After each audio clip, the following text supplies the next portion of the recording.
Hello there, and welcome back to Bedtime Science. I'm really glad you're here tonight. Being alone can look like one simple thing from the outside. A person is in a room by themselves.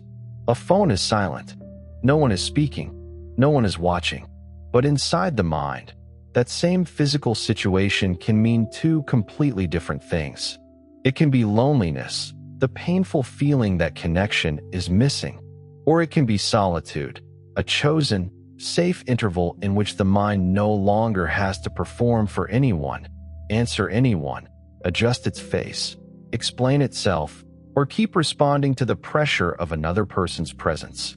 That difference is the center of the science. Loneliness is not just being alone. It is unwanted disconnection.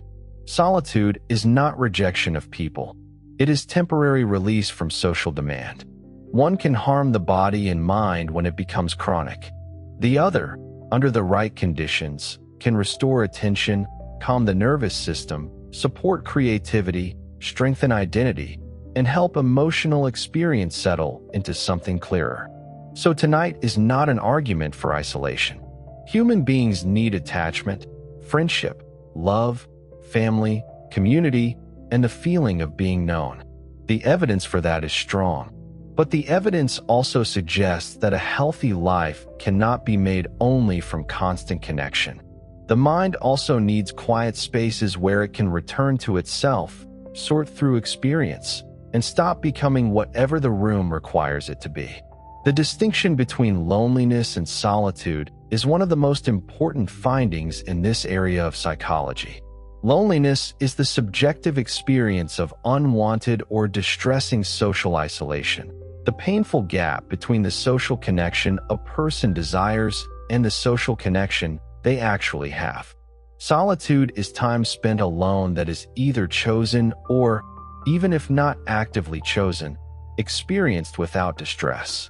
The same objective circumstance, being physically alone, can therefore correspond to two very different internal states, and the psychological consequences depend strongly on which state is present. Research consistently finds that the negative health outcomes associated with social isolation are driven mainly by the subjective experience of loneliness, not simply by the number of minutes or hours spent alone. People who spend significant time alone but do not feel lonely do not show the same pattern of harm associated with chronic loneliness. The psychologist John Cacioppo, who spent much of his career studying loneliness, described it as functioning similarly to physical pain or hunger, an aversive signal that motivates a specific corrective behavior, in this case the seeking of social connection. Just as hunger pain is adaptive because it motivates eating, loneliness is adaptive because it motivates the restoration of social bonds, which were essential for survival throughout most of human evolutionary history. The problem arises when this signal becomes chronic, when the social environment does not provide opportunities for the connection that the loneliness signal is calling for, or when the cognitive patterns associated with chronic loneliness, increased vigilance for social threat, more negative interpretation of ambiguous social signals, make it harder to form the very connections that would resolve the loneliness. Chronic loneliness, like chronic pain, becomes a problem in itself rather than simply a useful signal. Solitude, defined as time spent alone without a sense of being lonely, has been associated in multiple studies with restorative psychological effects. Research by Thuy Vuong Nguyen and colleagues has found that brief periods of solitude, as little as 15 minutes spent alone with no devices and no specific task, reliably reduce the intensity of both positive and negative emotions, producing a state of lower arousal and greater calm. This deactivating effect of solitude can be valuable specifically because it provides relief from the emotional intensity, whether positive or negative, that characterizes much of social interaction. After a period of high social stimulation, a busy workday, a social event, an emotionally charged conversation, time alone allows the nervous system to return to a calmer baseline state, a process that appears to be both subjectively experienced and physiologically measurable. The capacity to enjoy solitude, rather than experiencing it as boring or distressing, has been linked in developmental research to specific early experiences and to the development of secure attachment. Children who develop secure attachment relationships with their caregivers, meaning they have learned that their caregiver is reliably available and responsive when needed, show greater capacity for comfortable solitary play than children with insecure attachment. The theoretical explanation is that secure attachment provides an internalized sense of safety and connection that the child carries with them even when physically alone, allowing them to explore, play, and think independently without the anxiety of feeling unsupported or unsafe. The capacity to be alone, somewhat counterintuitively, appears to develop out of secure connection rather than despite it. Children who have never experienced reliable caregiving often struggle more, not less, with solitude, because being alone activates an anxiety about abandonment that secure attachment would otherwise buffer. The psychoanalyst Donald Winnicott introduced the concept of the capacity to be alone as a developmental achievement, proposing in a 1958 paper that this capacity paradoxically develops through the experience of being alone in the presence of another, specifically through the infant's experience of playing independently while the mother is present but not actively engaged, available but not intrusive. Winnicott argued that this experience of being alone while accompanied allows the infant to gradually internalize a sense of security that can later be accessed even in genuine physical solitude. The capacity to be alone, on this view, is not the opposite of attachment, but one of its developmental products, evidence of a relationship secure enough that its absence does not produce overwhelming anxiety. Winnicott's framework has influenced decades of subsequent research on attachment, autonomy, and the developmental psychology of solitude. Adolescents who can tolerate and even seek solitude show distinct developmental advantages compared to those who find solitude distressing. Research by Reed Larson, who used experience sampling methods to study adolescent solitude in the 1990s, found that adolescents typically spend a substantial proportion of their waking hours alone, often more than a quarter of their time, and that this time alone, rather than being purely negative, served important developmental functions including emotional regulation, identity exploration, and the processing of social experiences from the rest of the day. Adolescents who reported the most negative experiences of solitude tended to show poorer overall adjustment. But the negative correlation was not simply because solitude caused poor adjustment. Adolescents who already had difficulties with emotional regulation found solitude more distressing because they lacked effective internal resources for managing their own internal states without external distraction or support. The capacity for solitude has been linked to what developmental psychologists call separation individuation, the psychological process by which a developing person establishes an independent identity distinct from their primary caregivers. This process, theorized extensively by Margaret Mahler in the mid-20th century and elaborated by subsequent researchers, involves the gradual development of a sense of self that can exist and function independently, including in the physical absence of others. Difficulties with this separation individuation process are associated in clinical literature with later difficulties tolerating solitude, an excessive need for the presence or approval of others to maintain a stable sense of self, and what is sometimes called identity diffusion, an unstable or poorly defined sense of personal identity that depends heavily on external validation. Healthy solitude tolerance, in this framework, reflects successful early development of a self that does not require constant external confirmation to feel real and stable. The relationship between solitude and creativity has been documented across multiple domains of creative work. Surveys of writers, visual artists, composers, and scientists have consistently found that significant portions of their creative process occur during solitary time, and many describe an active need for solitude as a prerequisite for sustained creative engagement. The psychologist Mihai Csikszentmihalyi, in his research on creativity, found that many highly creative individuals reported needing extended periods of uninterrupted solitude to enter the state of deep absorption, flow, necessary for their most significant work. This is not simply a matter of avoiding distraction in the narrow sense. Many creative individuals describe solitude as providing access to internal mental processes, free association, unguided attention, extended development of a single train of thought that social interaction by its nature interrupts and redirects.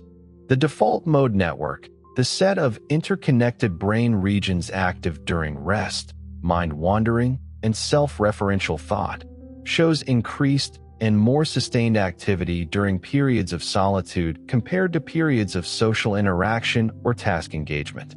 This network is associated with autobiographical memory, imagining future scenarios, considering the perspectives of other people in their absence, and the kind of unstructured reflective thought sometimes called mind wandering. Solitude appears to provide conditions that are particularly conducive to default mode network engagement.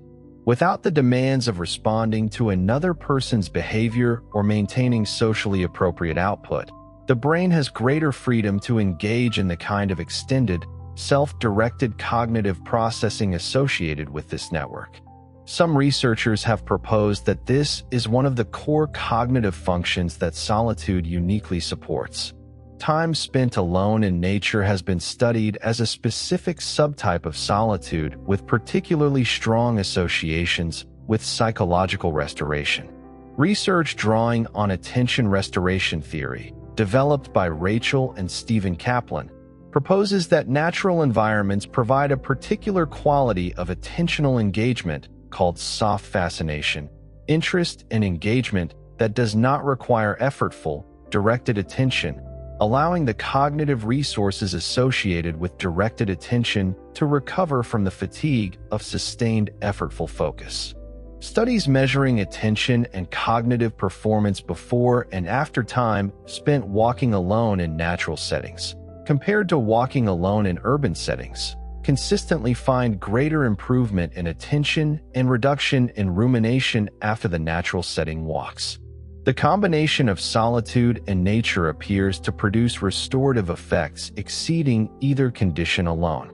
The phenomenon of rumination, repetitive, passive, and unproductive dwelling on distressing thoughts, is sometimes assumed to be a consequence of solitude, since being alone removes the distractions that might otherwise interrupt a negative thought spiral.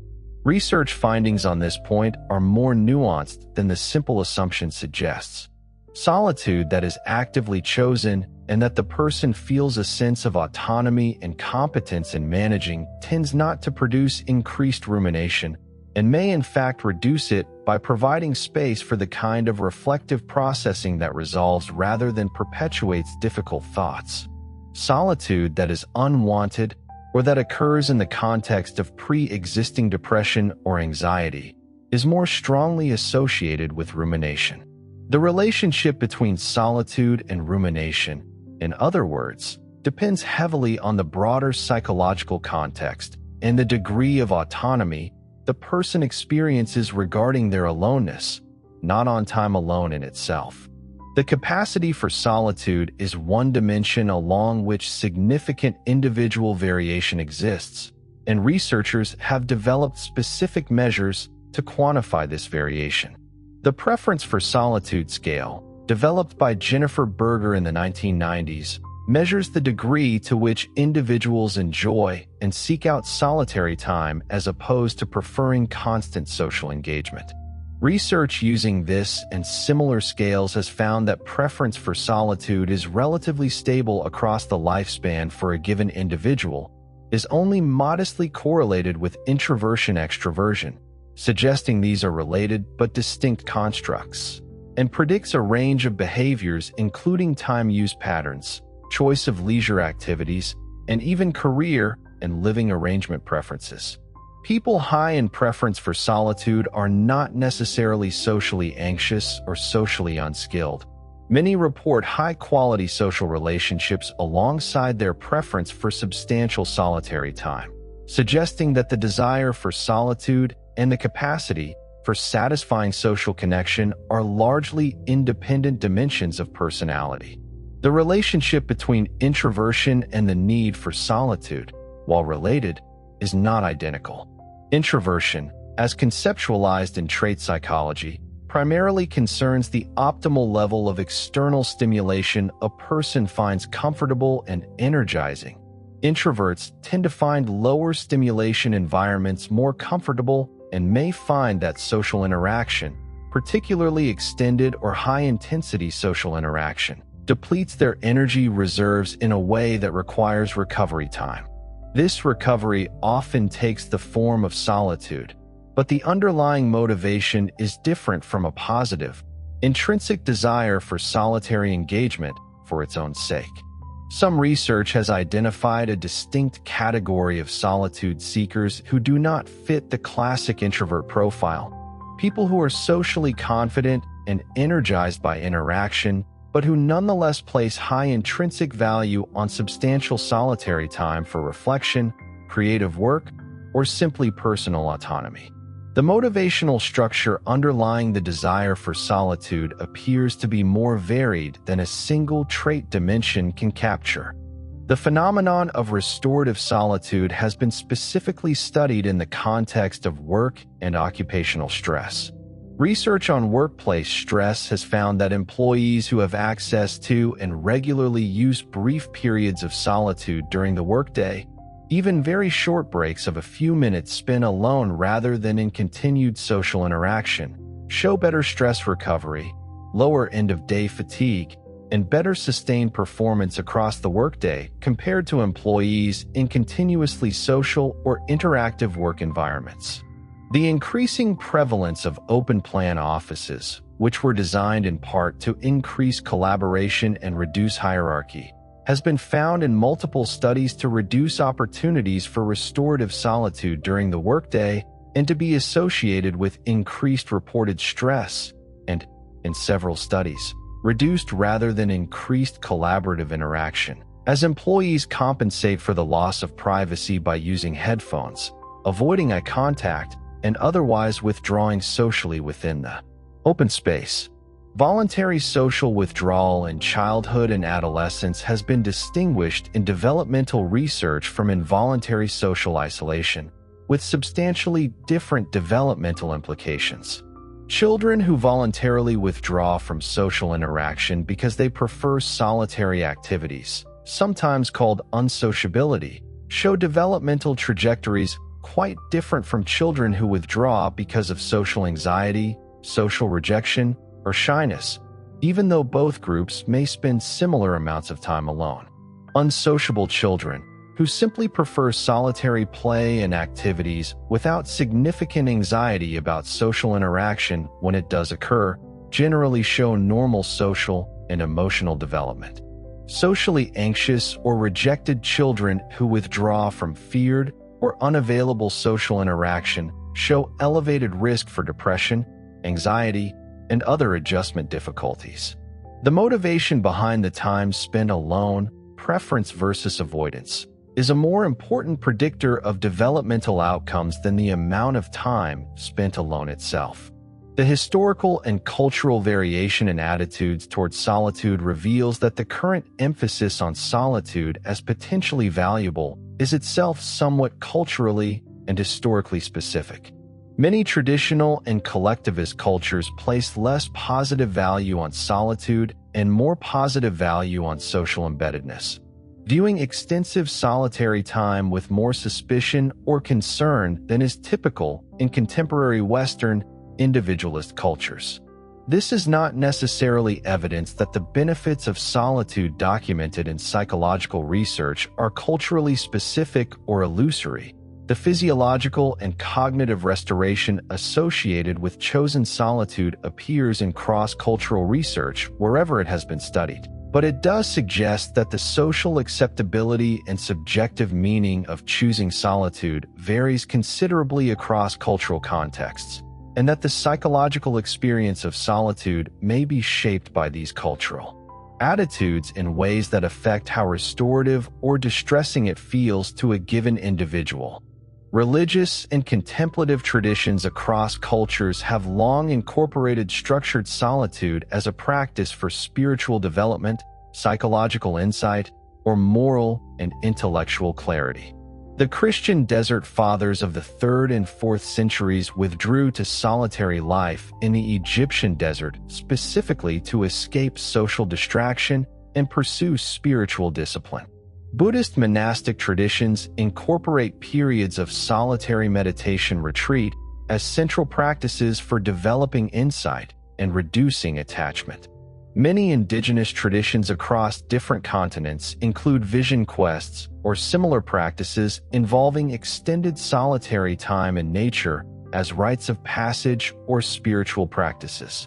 The persistence of structured solitude across so many independently developed religious and contemplative traditions suggests a widely recognized, cross-culturally identified value in extended solitary experience for purposes that go beyond simple rest, purposes related to self-knowledge, perspective, and the capacity to think and feel clearly without the immediate influence of social context.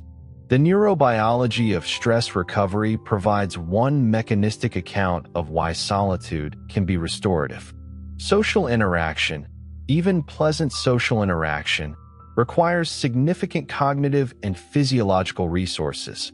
Monitoring others' facial expressions and body language, regulating one's own expressions and behavior to be socially appropriate, processing and responding to verbal communication, and maintaining the ongoing vigilance for social cues that effective interaction requires. This monitoring and regulation activates physiological arousal systems and sustains social engagement, even when positive, produces a cumulative physiological load. Solitude removes the requirement for this ongoing social monitoring and regulation, allowing physiological arousal systems to return to baseline.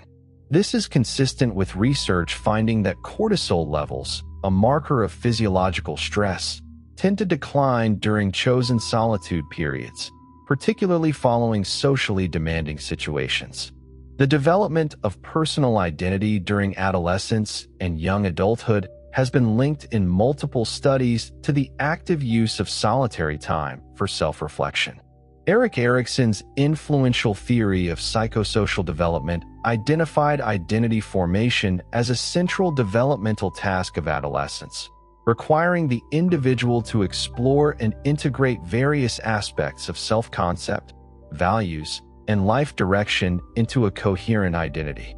This integrative process appears to require time away from the immediate social feedback and social roles that characterize most interpersonal interaction, time in which the developing person can reflect on their experiences, values, and aspirations without the pull toward conformity or social performance that social contexts can create. Adolescents who report regularly using solitary time for this kind of reflective self-examination show, in longitudinal research, more advanced identity development at later assessment points compared to adolescents who rarely engage in this kind of solitary reflection. The relationship between solitude and emotional processing has been studied specifically in the context of grief and loss. Bereaved individuals frequently report needing periods of solitude as part of their grieving process, separate from and in addition to the social support that is also recognized as important for healthy grief processing. Clinical research on grief has found that the capacity to tolerate solitary engagement with grief-related thoughts and feelings, rather than constant distraction or constant social engagement, is associated with more effective long-term grief processing and lower rates of complicated or prolonged grief disorder. This suggests that solitude and social support serve complementary rather than competing functions in the grieving process. Social support provides comfort, validation, and the sense of not being alone in suffering, while solitude provides the space for the internal psychological work of processing loss that cannot be entirely outsourced to social interaction, however supportive. Sensory deprivation research, while methodologically distinct from ordinary solitude research, provides some relevant insight into the effects of extreme reduction in external stimulation on cognition and mental state. Early sensory deprivation studies in the mid-20th century, which involved isolating participants in conditions of minimal sensory input for extended periods, found a range of effects including increased suggestibility, in some cases hallucinations, and significant individual variation in subjective experience ranging from distress to deep relaxation. Modern floating tank or sensory deprivation tank research, which is more methodologically controlled and typically involves shorter exposure periods in a less extreme environment, has found more consistently positive effects including reduced anxiety, reduced muscle tension, and in some studies improved creative problem solving, suggesting that more moderate and voluntary reductions in sensory and social stimulation can have restorative effects without the more extreme and sometimes distressing effects associated with prolonged total sensory deprivation. The capacity for solitary reflection has been specifically linked to moral reasoning and ethical decision-making in some research. Moral psychologists have proposed that careful ethical reasoning, weighing competing values, considering long-term consequences, examining one's own motivations critically, often requires a kind of reflective distance from immediate social pressures and the desire to conform to the expectations of present company. Time spent alone, away from the social context in which a moral question initially arose, may allow for a more considered and less socially pressured evaluation of the relevant considerations.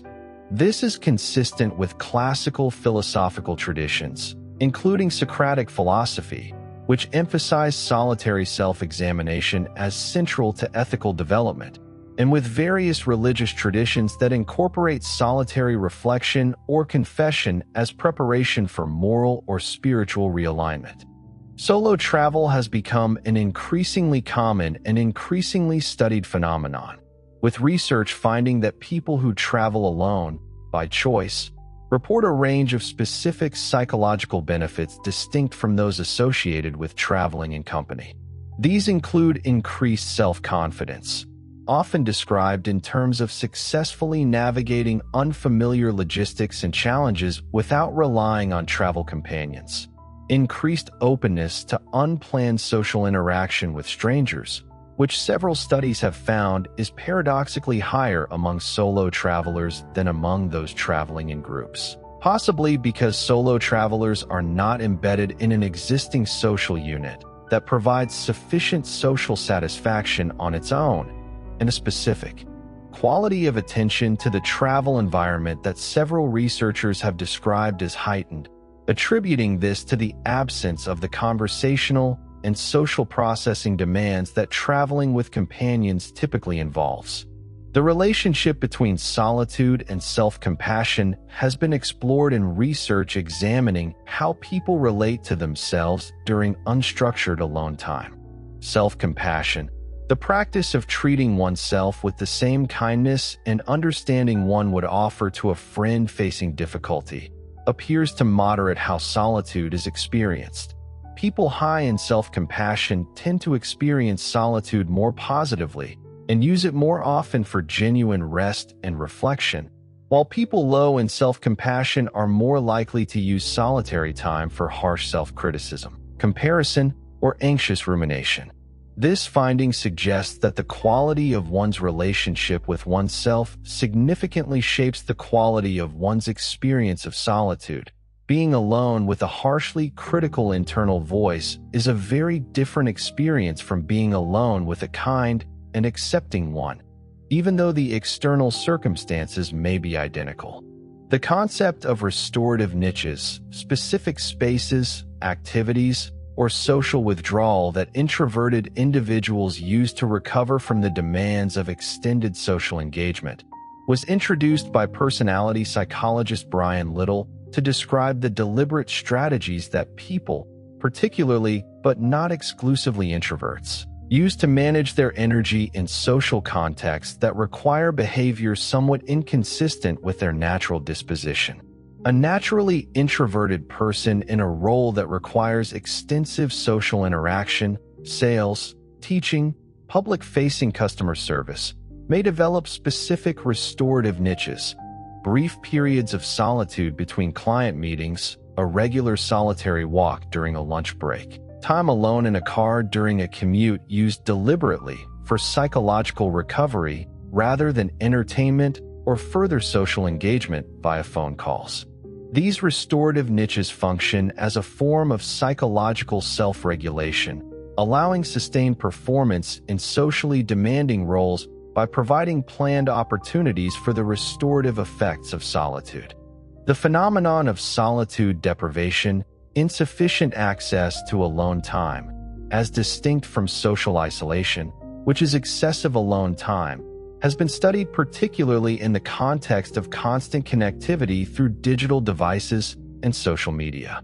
Even when physically alone, continuous engagement with social media, messaging, and digital content maintains many of the social monitoring and processing demands associated with face-to-face social interaction, potentially reducing the restorative quality of nominal solitude. Research on this question has found that physical solitude combined with active social media or messaging use shows different physiological and subjective effects from physical solitude combined with device-free disengagement, with the device-free condition more reliably producing the calming, deactivating effects associated with restorative solitude. The widespread availability of constant digital social connection may mean that many people experience considerably less genuine solitude, in the sense of disengagement from social processing demands, than the amount of time spent physically alone would suggest. The capacity to sit with one's own thoughts without external stimulation has been specifically tested in a series of studies by Timothy Wilson and colleagues, who asked participants to spend periods of 6 to 15 minutes alone in a room with no devices, books, or other distractions, simply left to think. A substantial proportion of participants reported finding this experience unpleasant, with some choosing to administer themselves a mild electric shock, which they had previously rated as something they would pay money to avoid, rather than sit with their own thoughts in silence, even briefly. This research has been interpreted as evidence that for many people in contemporary, highly stimulated environments, the capacity for comfortable, unstructured solitary reflection may be underdeveloped, possibly due to limited practice, the habitual availability of external stimulation, or both. Subsequent research has found that with practice and appropriate framing, encouraging participants to engage actively in pleasant mental activities like planning or reminiscing rather than simply passively enduring boredom, the experience of unstructured alone time can become considerably more positive. The developmental window during which children first develop a stable preference for or comfort with solitary play has been studied extensively in observational research on early childhood. Children as young as 2 or 3 show measurable individual differences in their comfort and engagement with independent solitary play, and these early differences show meaningful but not perfect stability into later childhood. Importantly, solitary play in early childhood is not a uniform category. Researchers distinguish between several types, including functional or motor solitary play, dramatic or pretend solitary play, and constructive solitary play involving building or creating, and these different types of solitary play are associated with different developmental correlates, with constructive and dramatic solitary play generally associated with more positive developmental outcomes than simple repetitive, functional play, which in excessive amounts can sometimes indicate developmental concerns warranting further evaluation. The historical figure of the hermit, found across many cultures and time periods, represents an extreme and culturally significant version of chosen extended solitude that has attracted both reverence and concern throughout history. Anthropological and historical research on hermits and hermit-like figures across different traditions finds considerable variation in the function and meaning attributed to extreme solitude. In some traditions, the hermit is understood to gain special spiritual insight or wisdom unavailable to those embedded in ordinary social life. In others, extended hermetic withdrawal is viewed with more ambivalence, as potentially indicating social or psychological dysfunction even while the specific insights or productivity of particular hermits might be respected. The modern psychological literature on extreme solitude, including research on individuals who have chosen extended periods of isolation such as solo sailors, polar researchers, and long-duration solo wilderness dwellers, finds a similarly mixed picture, with most well-adjusted individuals in these extreme solitude situations reporting positive psychological effects, including enhanced self-knowledge and reduced anxiety, but with clear evidence that beyond certain durations and in certain individual psychological profiles, extreme isolation can produce significant psychological distress, including hallucinations and severe mood disturbance in some documented cases. The Twin Oaks and other intentional community research, examining how different community structures balance solitude and social engagement, provides some insight into how built environments and social norms shape access to and experience of solitude. Communities that successfully balance high degrees of social cohesion and shared activity with structural provisions for privacy and solitary time, private rooms, designated quiet spaces, social norms that respect requests for alone time, tend to show better long-term member satisfaction and retention than communities that either enforce constant togetherness or that fail to provide adequate opportunities for genuine social connection. This research, while focused on a relatively unusual living arrangement, illustrates a more general principle that appears across multiple contexts. Human psychological well-being tends to be best supported by access to both meaningful social connection and adequate solitude, with chronic deprivation of either too much forced togetherness or too much enforced isolation associated with worse outcomes than a context that provides genuine choice and balance between the two. The relationship between solitude preference and measures of psychological maturity has been explored in research using Levinger's stages of ego development, a framework describing increasingly sophisticated and integrated ways of understanding oneself and one's relationship to the social world. Some research applying this framework has found that individuals at higher stages of ego development, characterized by greater tolerance for ambiguity, more individuated values not simply inherited from social convention, and a more complex understanding of self and others, show greater comfort with and more positive valuation of solitude than individuals at earlier developmental stages, who tend to derive a greater proportion of their sense of identity and self-worth from external social validation and conformity to group norms, and who correspondingly experience solitude as more threatening to a less securely established sense of self. The phenomenon of awe experienced in solitude has been studied as a specific category of positive emotional experience that may be facilitated rather than hindered by the absence of social company.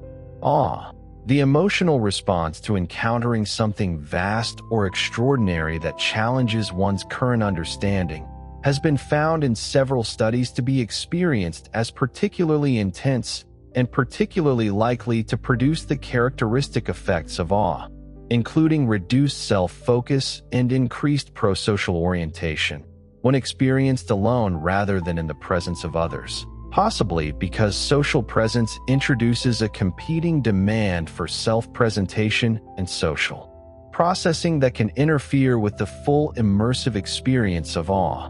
This finding is consistent with the long tradition of solitary engagement with natural grandeur, solo wilderness experiences, solitary contemplation of vast landscapes or night skies, as a specifically valued category of experience across many cultures and historical periods. The relationship between solitude and physical health outcomes has been studied as distinct from the well-documented relationship between loneliness and poor health outcomes. While chronic loneliness is robustly associated with increased inflammation, cardiovascular disease risk, and earlier mortality, voluntary solitude that is not accompanied by loneliness does not show these negative associations in the available research. And some studies have found modest positive associations between regular restorative solitude and markers of physiological stress recovery, including improved heart rate variability and lower resting cortisol. This distinction is important because public health messaging about the dangers of social isolation has sometimes been interpreted as suggesting that any time alone is harmful, a conclusion the research evidence does not support. It is specifically the distressing, unwanted, chronic experience of disconnection, loneliness, that carries health risks, not solitude as such. The cognitive benefits of solitude have been specifically studied in relation to memory consolidation and learning. Some research has found that periods of quiet rest immediately following a learning experience, even brief periods of just a few minutes spent sitting quietly alone rather than engaging in a new activity or conversation, improve subsequent memory retention for the material just learned, compared to immediately transitioning to a new task or social interaction. This finding is consistent with broader research on memory consolidation, suggesting that the brain requires relatively undisturbed processing time to stabilize new memories, and that this processing can be disrupted by competing cognitive demands, including the demands of social interaction. The practical implication, supported by this line of research, is that brief solitary pauses after significant learning experiences may meaningfully improve retention, a finding with practical applications in educational settings. The phenomenon of solitary confinement in correctional settings represents an extreme and clinically concerning version of involuntary isolation that stands in stark contrast to the voluntary, restorative solitude discussed throughout most of this research area. Extensive clinical and psychological research on the effects of prolonged solitary confinement has documented severe negative psychological effects, including anxiety, depression, perceptual disturbances, difficulty with concentration and memory, and in extended cases, more severe psychiatric symptoms. This research underscores an important qualification to the broader literature on the benefits of solitude. Those benefits are specifically associated with chosen, time-limited, and contextually safe solitude. Involuntary, prolonged, and contextually threatening isolation, as in solitary confinement, produces a starkly different and predominantly harmful psychological profile. The same word, solitude, describes experiences that range from deeply restorative to severely damaging, depending almost entirely on the conditions of choice, duration, and safety surrounding it. The relationship between solitude and the capacity for what philosophers and psychologists call self-determination, acting in accordance with one's genuinely held values and interests rather than external pressures or expectations, has been explored in research connecting solitude to autonomous functioning. Self-determination theory, developed by Edward Deci and Richard Ryan, identifies autonomy as one of three basic psychological needs essential to well-being, alongside competence and relatedness. Solitude may provide a specific context particularly conducive to the exercise and development of autonomous functioning, since the immediate social pressures toward conformity, social approval seeking, and the management of others' expectations are reduced or absent. Time alone, in this framework, is not opposed to relatedness, the third basic need, but provides a necessary complement to it, allowing the kind of independent reflection and self-clarification that ultimately supports more authentic and less other-directed social engagement when it resumes. Throughout history, many of the people whose ideas, art, and discoveries have most shaped human civilization have specifically credited extended solitary time as essential to their work. Isaac Newton developed some of his most important ideas during an extended period of relative isolation at his family home when Cambridge University was closed due to plague. Many novelists, philosophers, and scientists across history have described needing to withdraw from ordinary social demands for sustained periods in order to think deeply, write extensively, or solve difficult problems. This pattern does not establish that solitude is necessary for all forms of valuable human achievement, much of which is deeply collaborative and social in nature, but it does provide a consistent historical thread supporting the more general psychological finding that certain kinds of deep cognitive work, sustained focus, the development of original ideas, the synthesis of complex information into new frameworks, benefit from extended periods without the interruption and redirection that ongoing social interaction necessarily involves. The science of solitude, taken as a whole, resists a simple verdict of good or bad, because the evidence consistently shows that the value of time alone depends heavily on factors including whether it is chosen, whether it is experienced as safe, whether it provides genuine relief from social demands without descending into rumination or excessive isolation, and whether it exists in a life that also includes adequate, meaningful social connection when desired. What the research does establish clearly is that the long-standing cultural assumption that time alone is inherently a deficiency, a failure of social adequacy, or a problem to be corrected, does not survive careful empirical examination. Solitude, approached with the right conditions and the right relationship to oneself, is not the absence of something valuable. It is, for many people in many circumstances, something valuable in its own right. The physiology of the autonomic nervous system offers a useful lens for understanding why solitude can shift emotional state so reliably. The autonomic nervous system has two broad branches: the sympathetic branch, associated with arousal, vigilance, and the mobilization of energy for action, and the parasympathetic branch, associated with rest, digestion, and recovery. Social interaction, even pleasant social interaction, generally involves at least mild sympathetic activation, a state of readiness that supports quick responsiveness to another person's words, expressions, and needs. Solitude, particularly solitude in a safe and familiar environment, tends to shift the balance toward parasympathetic dominance, supporting the physiological state associated with digestion, tissue repair, and the consolidation processes that are also active during sleep. This is one reason solitude before sleep, rather than continued social engagement right up until the moment of trying to fall asleep, tends to support an easier transition into rest. The nervous system is already moving in the direction that sleep itself will deepen. The study of solitude in older adulthood presents a particularly interesting picture because the research findings diverge in important ways from assumptions commonly made about aging and social isolation. While chronic loneliness in older adults is robustly associated with negative health outcomes, a separate body of research finds that many older adults who spend significant time alone, particularly following the loss of a spouse or the retirement from a long-term occupation, report this solitude as meaningful and even welcome, rather than purely as a deficit to be remedied.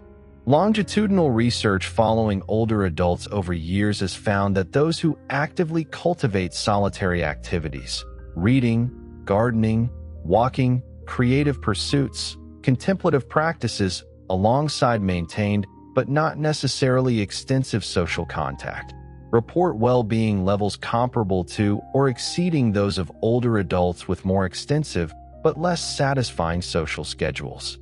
The quality and chosen nature of solitude, once again, appears to matter more than its quantity.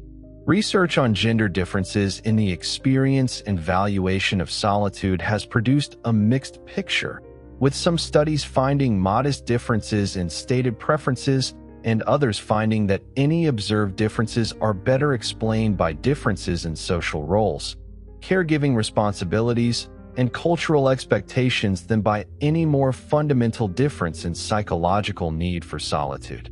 Women, who across many cultures continue to carry disproportionate responsibility for caregiving and household management, often report less access to uninterrupted solitary time even when they express a desire for it, a finding that has been described in some of the literature as a solitude deficit driven by structural and social factors rather than by any underlying difference in psychological benefit from solitude. When access to solitude is equalized across genders in controlled research conditions, the restorative effects of solitude on mood and stress recovery appear broadly similar. The relationship between solitude and the management of chronic illness or pain has been explored in research, finding that many people managing long-term health conditions report needing solitary time specifically to process the emotional weight of their condition, separate from the social performance of coping or positivity that is often implicitly expected in interactions with family, friends, or medical providers. Patients managing chronic illness have described social interaction, however well-intentioned and supportive, as sometimes requiring an additional layer of emotional labor, reassuring others, managing their concern, presenting a more composed face than they may feel internally, that solitude allows them to set down. This does not diminish the genuine value of social support in chronic illness management, which remains strongly evidenced, but it does suggest that solitude serves a complementary function, providing space for a more unguarded relationship with difficult emotional and physical realities. The experience of solitude while traveling through landscapes, hiking alone, driving alone across long distances, sailing alone, has been specifically studied for its distinctive psychological qualities. Several researchers studying long-distance hikers on trails such as the Appalachian Trail and the Pacific Crest Trail have found that extended solitary hiking is associated with significant reported increases in self-knowledge, clarity about life priorities, and a kind of psychological reset that many hikers describe as difficult to achieve through any other means available to them in ordinary life. The combination of sustained physical activity, exposure to natural environments, and extended solitude appears to interact in ways that exceed the benefits of any single element alone. Many hikers specifically describe the rhythm of walking, a repetitive physical activity that occupies the body without requiring much active cognitive direction, as creating ideal conditions for the kind of expansive, undirected mental processing associated with the default mode network and with creative insight. The role of solitude in supporting what psychologists call self-concept clarity, the degree to which a person has a clearly and confidently defined sense of who they are, as opposed to a confused, unstable, or inconsistent self-concept, has been investigated in several lines of research. Self-concept clarity is associated with better psychological adjustment, more stable mood, and more consistent decision-making across multiple studies. Some research has proposed that regular solitary reflection provides one of the more reliable opportunities for the kind of self-examination that builds and maintains self-concept clarity over time, particularly during developmental transitions or life changes when prior self-understanding may no longer fit current circumstances. Without dedicated time to process these transitions away from the immediate social roles and expectations that may have shaped a now outdated self-concept, the work of updating one's sense of self may proceed more slowly or less completely. The relationship between solitude and aesthetic experience extends beyond the previously discussed connection to awe. Research on the experience of engaging with visual art, literature, and music has found that solitary engagement with these forms is frequently described by participants as allowing a deeper, more personally meaningful connection to the work than social engagement with the same material, such as viewing art in a crowded gallery or attending a concert in a large group. This is not a claim that social engagement with art lacks value. Shared aesthetic experience has its own well-documented social and emotional benefits, but rather that solitary aesthetic engagement provides a distinct quality of attention and personal interpretation that is at least partially crowded out by the social processing demands of shared viewing or listening. Many people report that their most personally significant encounters with a piece of music, a painting, or a book occurred during solitary engagement, even if they also value sharing and discussing these same works with others afterward.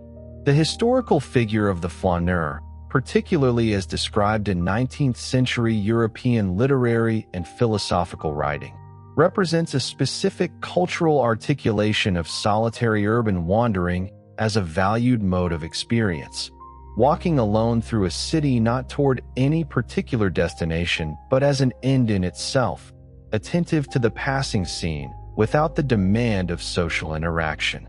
This figure, while culturally and historically specific, points toward a broader phenomenon documented in subsequent psychological research, that solitary movement through novel or stimulating environments, without a specific social or task-oriented purpose, supports a particular quality of open, exploratory attention that differs both from goal-directed solitary activity and from any form of social engagement.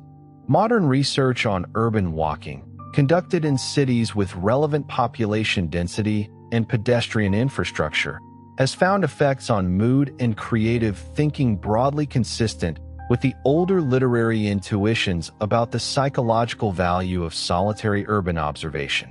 Research specifically examining how people choose to spend solitary time, as opposed to how they are required or expected to spend social time, finds considerable diversity in solitary activity preference, and this diversity itself appears to be psychologically significant. Some people use solitary time predominantly for restful, low-effort activities, resting, light entertainment, undemanding routines.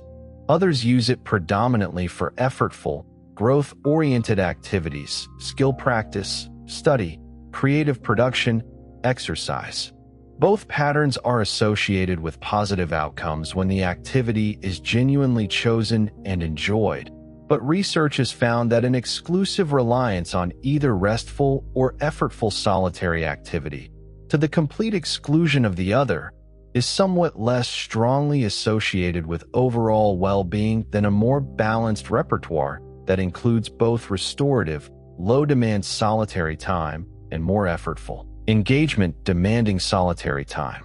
The most psychologically beneficial pattern of solitude use, in other words, appears to involve some variety, just as the most beneficial pattern of social engagement also tends to involve variety across different relationship types and activities. The phenomenon of self-distancing, psychologically stepping back from an immediate emotional experience to view it from a more detached, third-person perspective, has been found in research by Ethan Cross and colleagues to be facilitated by solitary reflection and to produce measurably better emotional regulation outcomes than immersed, first-person dwelling on the same emotional material.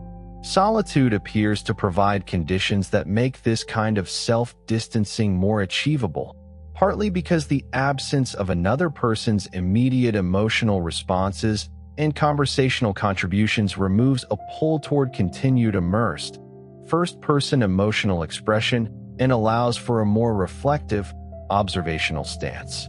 This research has direct clinical applications, techniques teaching people to use solitary reflection time specifically for self-distancing. For example, by mentally narrating a difficult experience in the third person, using one's own name rather than I, have shown measurable benefits in reducing emotional reactivity to distressing memories and ongoing stressors. The relationship between solitude and what existentialist philosophers called authenticity, living in accordance with one's own values and choices rather than according to externally imposed roles and expectations, has received some empirical attention from psychologists interested in operationalizing and measuring this previously primarily philosophical concept. Measures of authenticity, including scales assessing the degree to which a person feels they are living in accordance with their true self versus performing a socially expected role, have been found to correlate with greater well-being, better relationship quality, and lower anxiety and depression. Some research connecting authenticity to solitude has found that people who report regularly engaging in solitary self-reflection show higher authenticity scores than those who rarely do, consistent with the broader theoretical proposal that authentic self-understanding requires at least some psychological distance from the immediate social roles and expectations that, however benign, exert a continuous pull toward conformity and social performance. The experience of solitude has also been studied in the specific context of artistic and intellectual apprenticeship, examining how the balance between solitary practice and social instruction or collaboration shapes skill development. Research on expertise development across domains including music, visual art, mathematics, and competitive sport has consistently found that solitary deliberate practice, focused, effortful, and self-directed practice aimed at improving specific weaknesses, constitutes the majority of the practice time of the most accomplished performers in these fields, even though social instruction, feedback, and collaborative practice also play important and well-documented roles at different stages of skill development. The capacity to engage in sustained, focused solitary practice, tolerating the discomfort of repeated failure and the absence of immediate social reward or feedback, appears to be one of the more important psychological capacities distinguishing those who reach the highest levels of skill in cognitively and technically demanding domains from those who plateau at earlier stages despite similar levels of talent or initial instruction.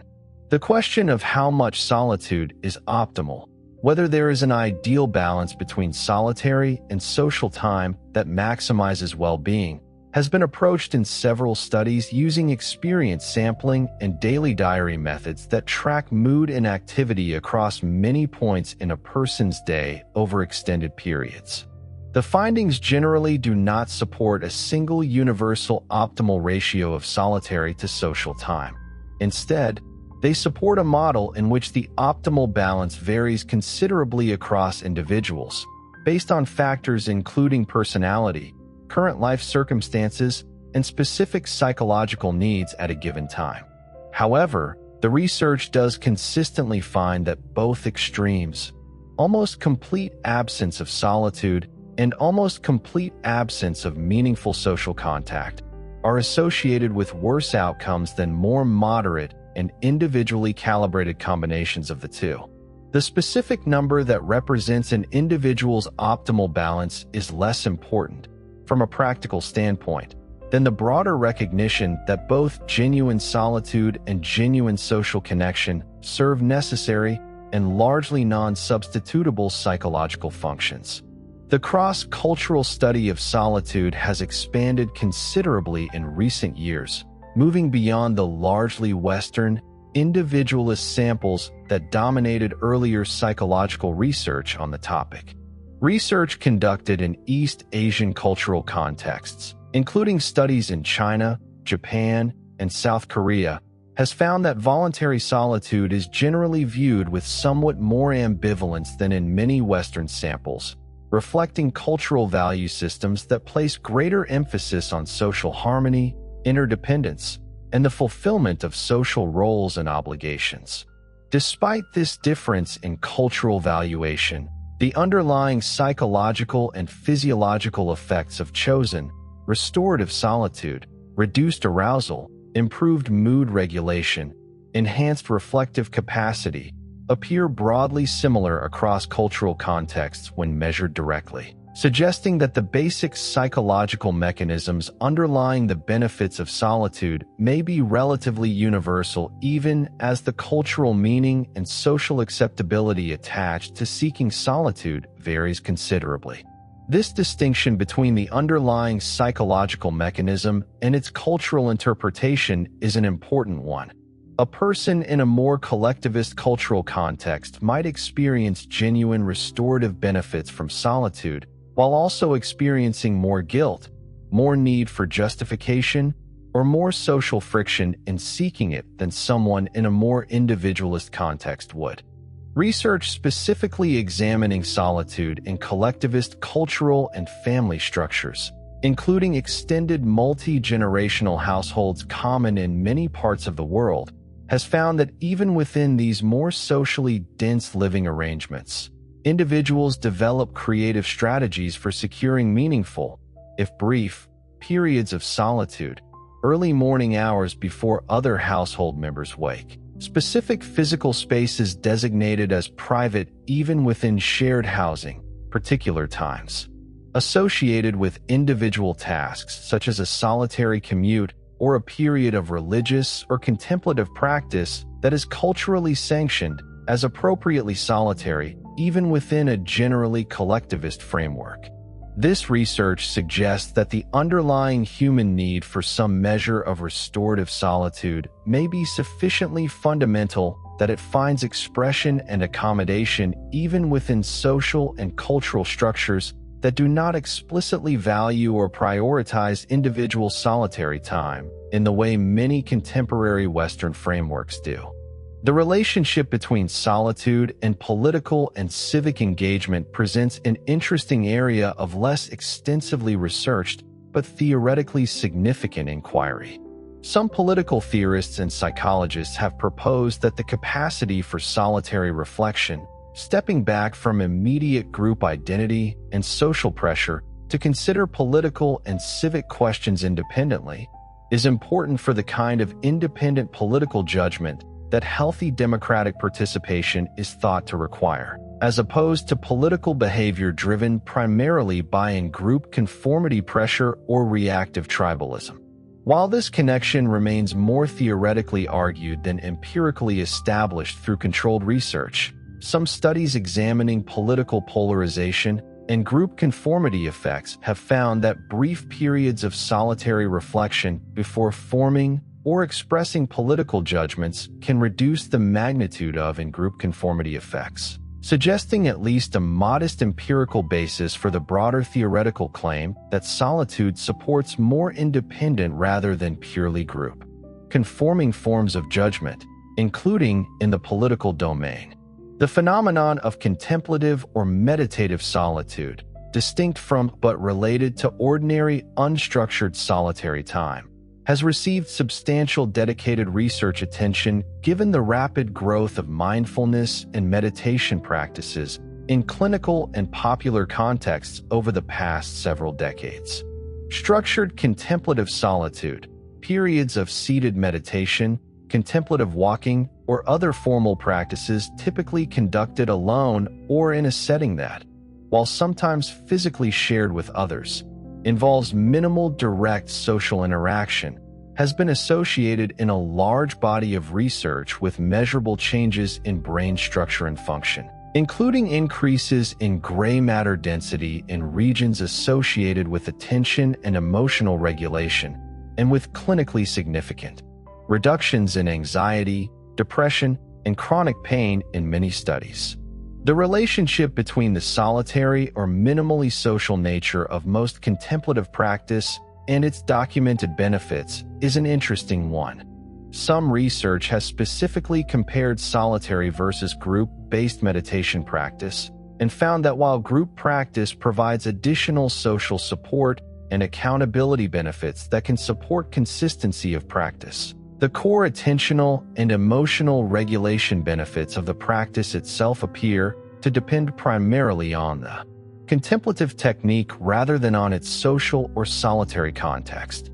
The role of solitude in supporting recovery from addiction and substance use disorders has been studied with attention to both its potential risks and its potential benefits.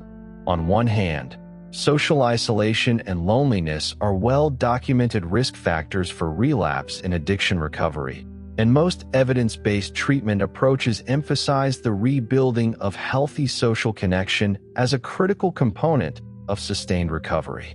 On the other hand, some research has found that the capacity for comfortable, non-distressing solitude, as distinct from isolating, avoidant withdrawal, is associated with better long-term recovery outcomes. Possibly because individuals who can tolerate solitude without significant distress are less likely to use substances specifically as a means of escaping the discomfort of being alone with their own thoughts and feelings. This research suggests a nuanced picture in which the goal of recovery-supportive solitude is not the elimination of alone time, but rather the development of a healthier, less avoidant relationship with one's own internal experience during the times that solitude inevitably occurs.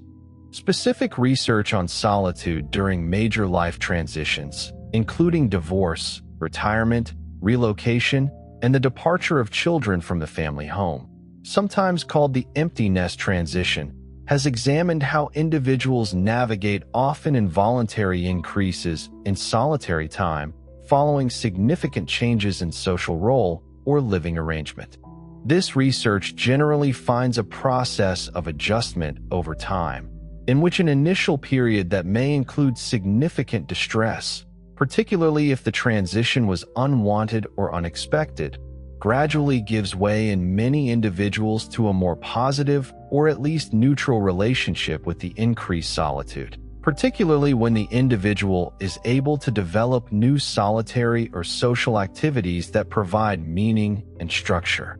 The empty nest transition specifically has been found in longitudinal research to be associated, on average, with modest improvements rather than declines in marital satisfaction and overall well-being for many parents, contrary to the often negative cultural framing of this transition, suggesting that the increased solitude and reduced caregiving demands of this life stage can create space for forms of personal and relational development that the more socially demanding earlier parenting years did not as readily accommodate.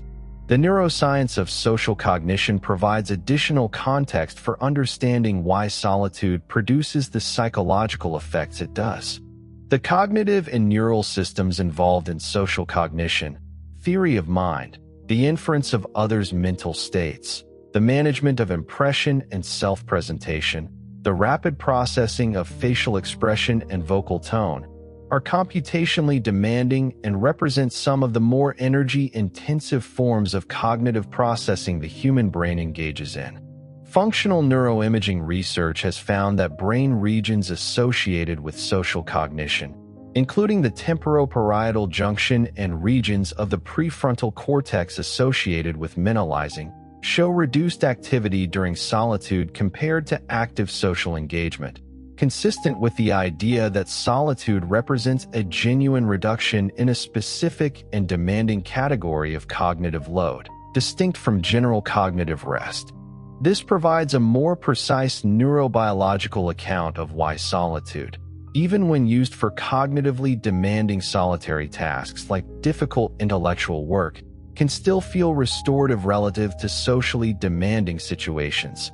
The specific computational burden of real-time social processing is absent, even if other forms of cognitive effort are present.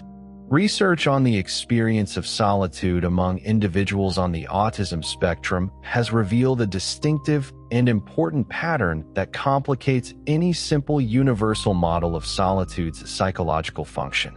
Many autistic individuals report needing and benefiting from significantly more solitary time than is typical in the general population, often specifically because ongoing social interaction, including positively veloce social interaction, requires effortful and sometimes exhausting conscious processing of social cues that may occur more automatically and with less cognitive cost for non-autistic individuals. For many autistic people, Solitude functions not merely as a pleasant supplement to social life, but as an essential and substantial recovery period without which sustained functioning becomes significantly more difficult, a pattern sometimes described in the relevant literature and by autistic self-advocates as social or sensory recovery time.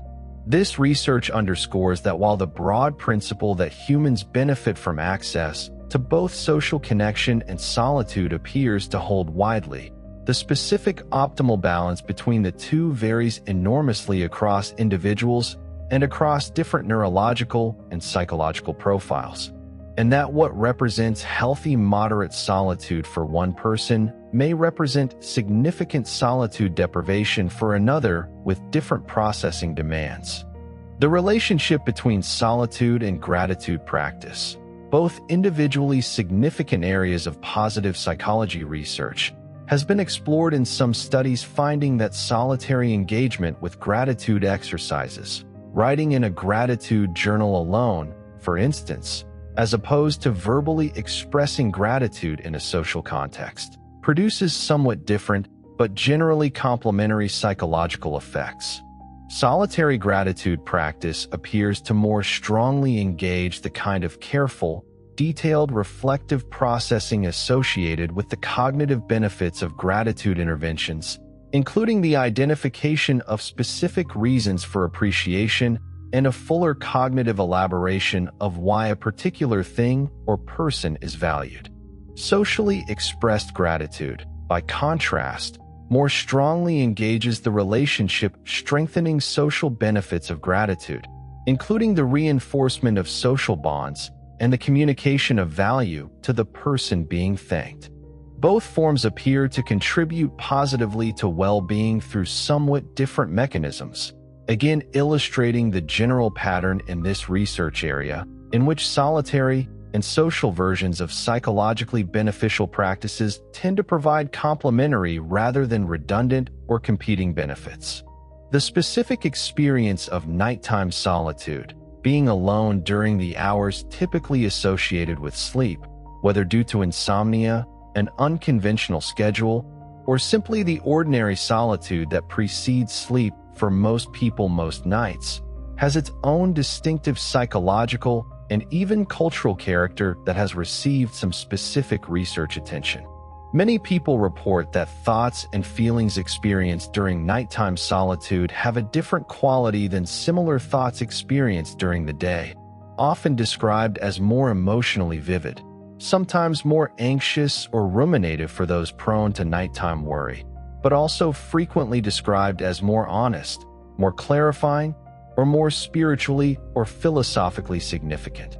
Some researchers have proposed that this distinctive quality of nighttime solitary cognition relates to the reduced sensory and social input characteristic of nighttime hours, which removes many of the ordinary daytime distractions and demands that otherwise compete with and interrupt sustained reflective thought. Alongside circadian-related changes in certain neurochemical systems that may independently influence emotional processing and the character of spontaneous thought during the hours leading into sleep.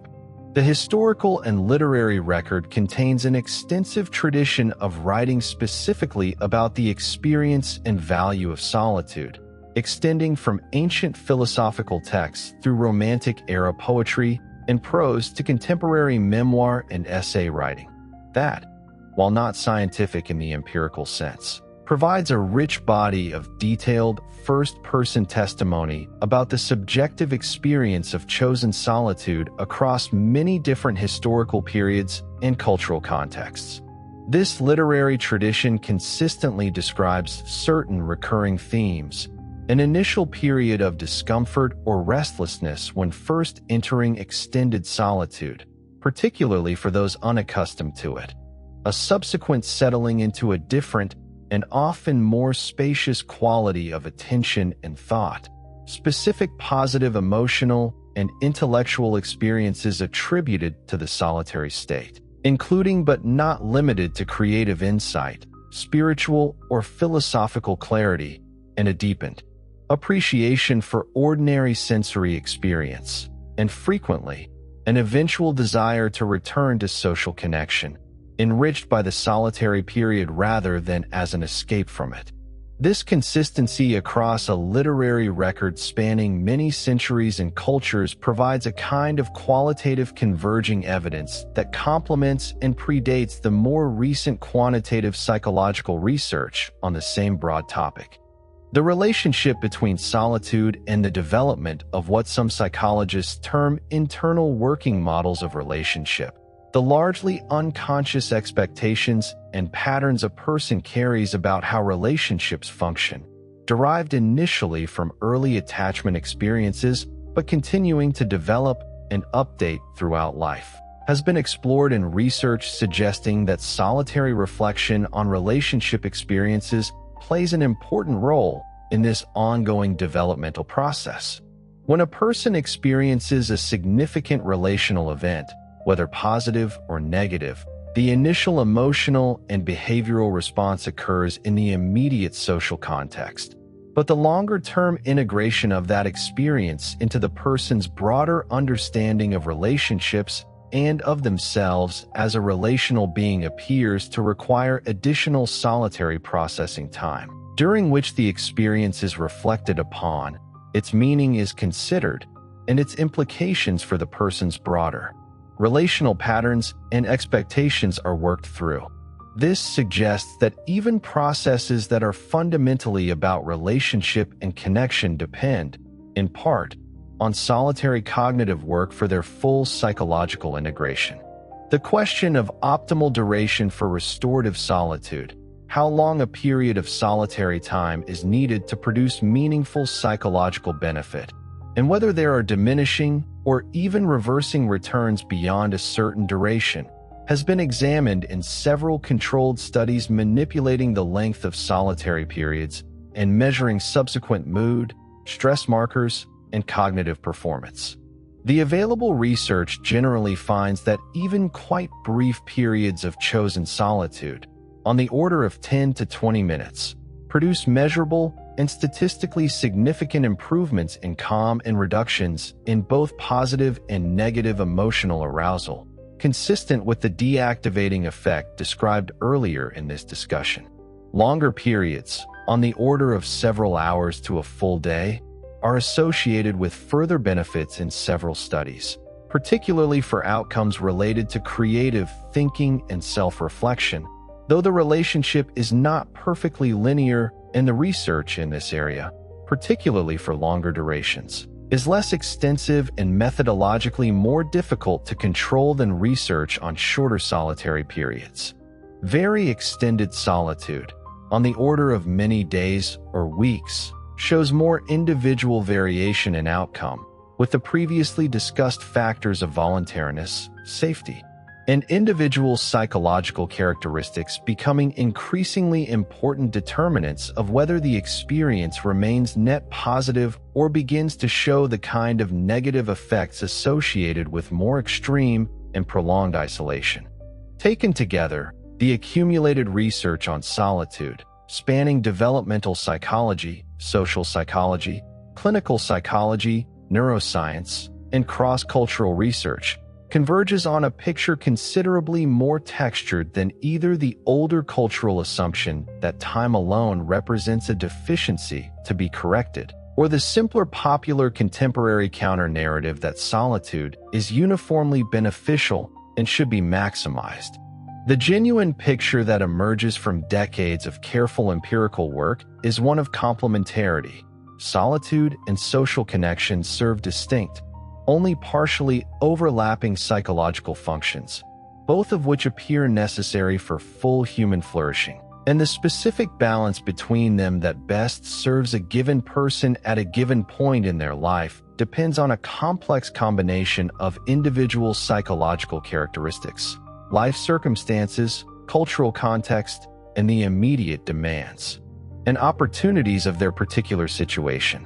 What the research does establish with reasonable confidence across this complexity is that the capacity to be alone without distress, to use solitary time well, and to find genuine restoration and even insight in one's own company is a psychological capacity worth having and worth deliberately cultivating, regardless of where any individual ultimately settles in their personal balance between time with others and time alone.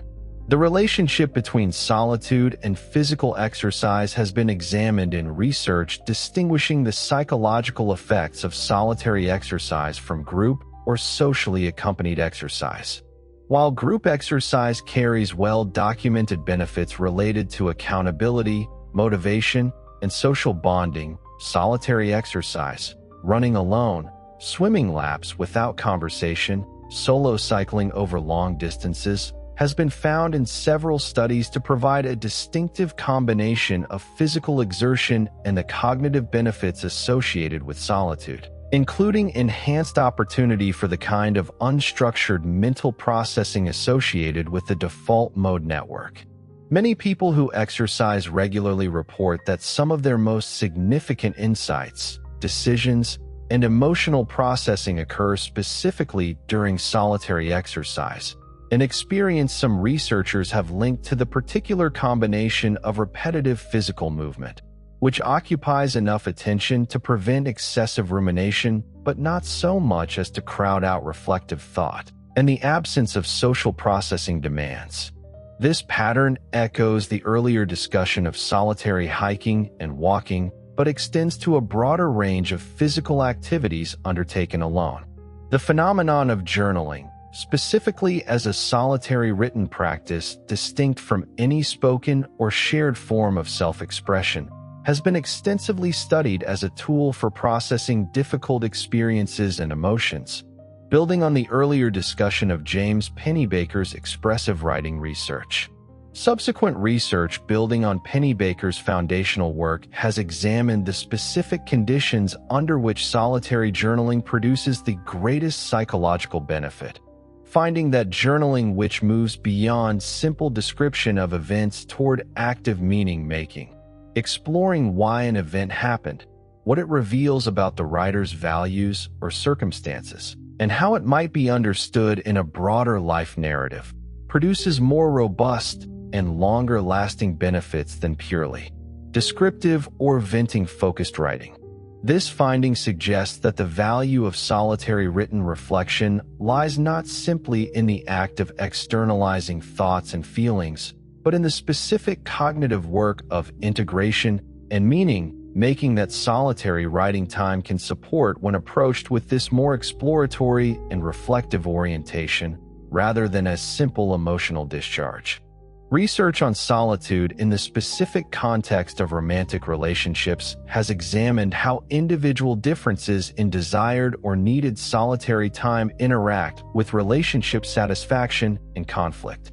Couples in which both partners have similar preferences for solitary versus shared time tend to report fewer conflicts related to time use and personal space than couples with significant mismatches in this preference, unsurprisingly. More interestingly, research has found that the capacity of each partner to support and respect the other's need for solitude, even when their own preference differs, predicts relationship satisfaction more strongly than the simple similarity or difference in underlying preference.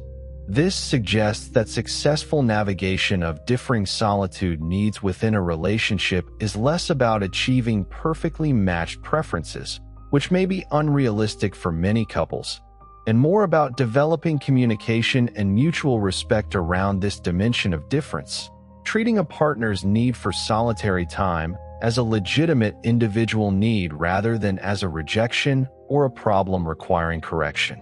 Securely attached couples, drawing on the earlier discussion of attachment theory, tend to navigate this particular relational challenge with greater ease, consistent with the broader finding that secure attachment supports rather than undermines healthy individual autonomy within close relationships.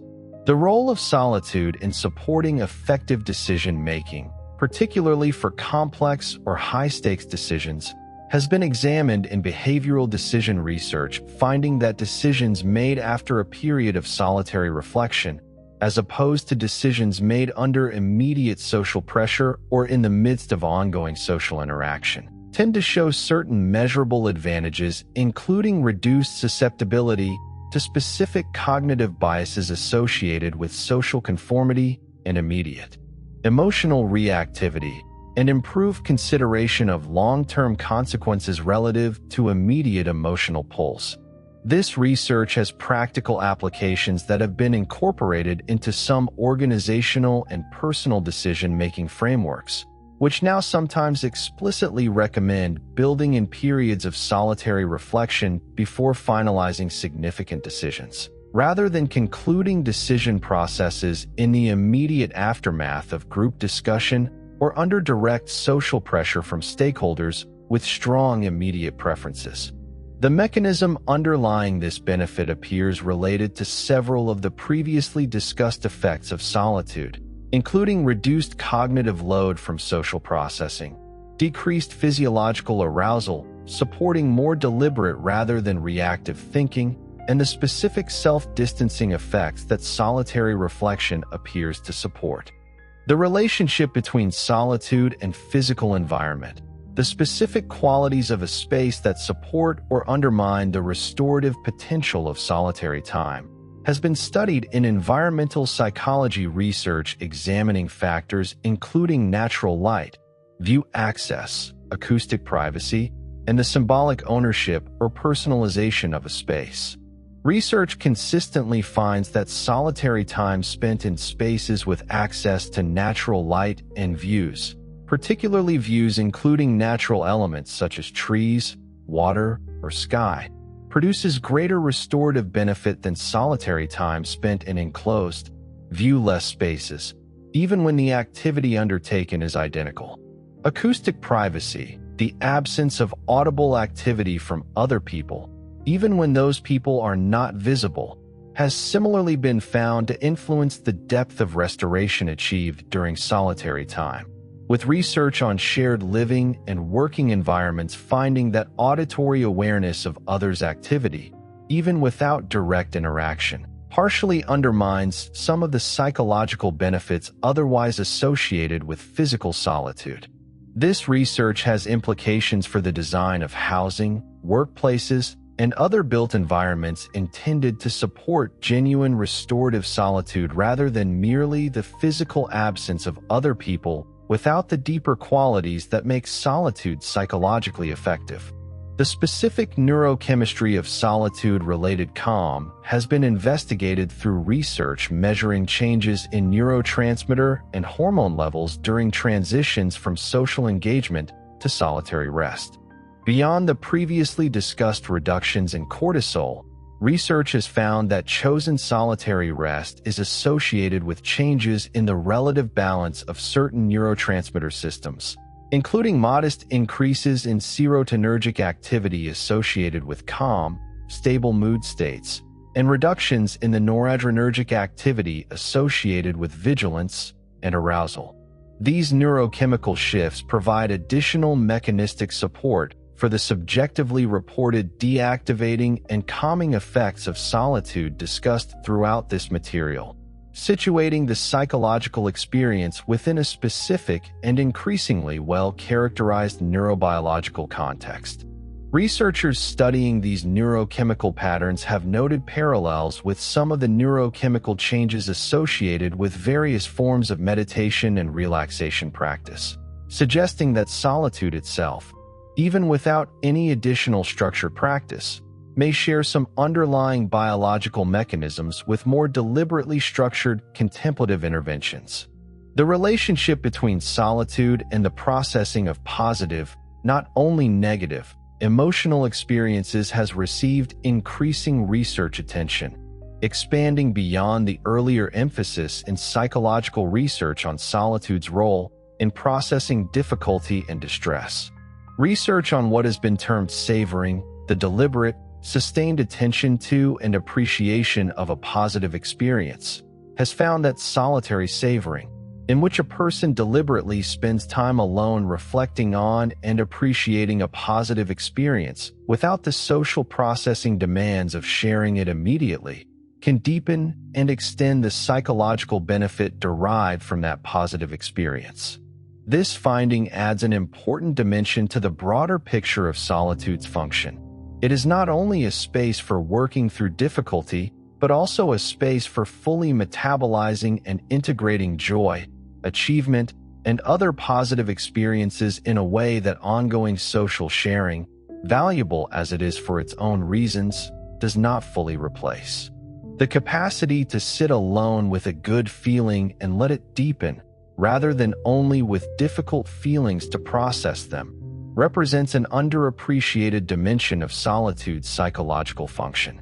The study of solitude among individuals with high stakes, high visibility public roles, including political leaders, public-facing executives, and well-known public figures, has examined how these individuals, whose professional and sometimes personal lives involve unusually intense and continuous social scrutiny, seek and use solitary time.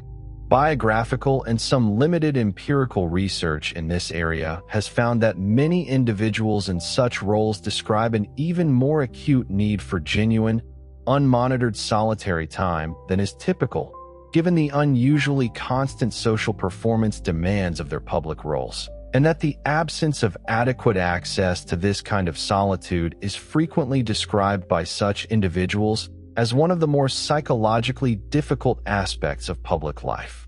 This research, while limited by the practical difficulty of studying this population with the same rigor applied to general population samples, is consistent with the broader theoretical framework discussed throughout this material, that the psychological cost of sustained social performance and visibility creates a correspondingly elevated need for restorative solitary time to offset it. The relationship between solitude and the experience of boredom presents a more complex picture than might initially be assumed, since boredom is often treated colloquially as a roughly synonymous or closely related experience to negative solitude. Research distinguishing these constructs has found that boredom, characterized by a specific subjective experience of restlessness, difficulty sustaining attention, and a felt absence of meaningful engagement, can occur during both solitary and social time, and that solitude, properly structured and approached, is not inherently more boring than social time, though it may initially feel that way to individuals unaccustomed to it or lacking developed strategies for engaging meaningfully with solitary time. Some research has found that boredom itself, when not chronic or excessive, may serve a useful psychological function by motivating exploration, creative thinking, and the seeking of novel and meaningful engagement, suggesting that the discomfort some people initially feel when first encountering unstructured solitary time may represent a transitional and ultimately productive state rather than simply an aversive one to be avoided through constant stimulation.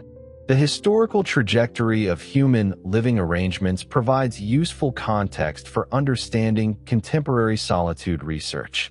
For most of human evolutionary history, dense, continuous social proximity was simply the default condition of life, with privacy and solitude, as understood in much contemporary research, being a relatively rare and often difficult to achieve state, available primarily to individuals of unusually high status or in specific ritual or spiritual contexts.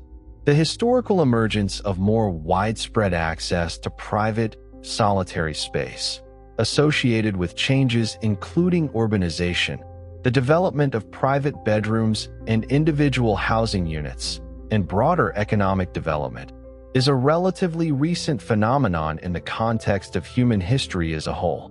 This historical perspective suggests that some of the contemporary psychological research on solitude may be documenting not a universal and unchanging human need that has simply gone unaddressed throughout history, but rather a psychological capacity and benefit that has only become broadly accessible and therefore broadly observable in relatively recent historical periods, raising interesting questions about how human psychological adaptation to solitude may itself be an ongoing and incomplete process, given how recently widespread access to chosen solitude has become a realistic possibility for large populations.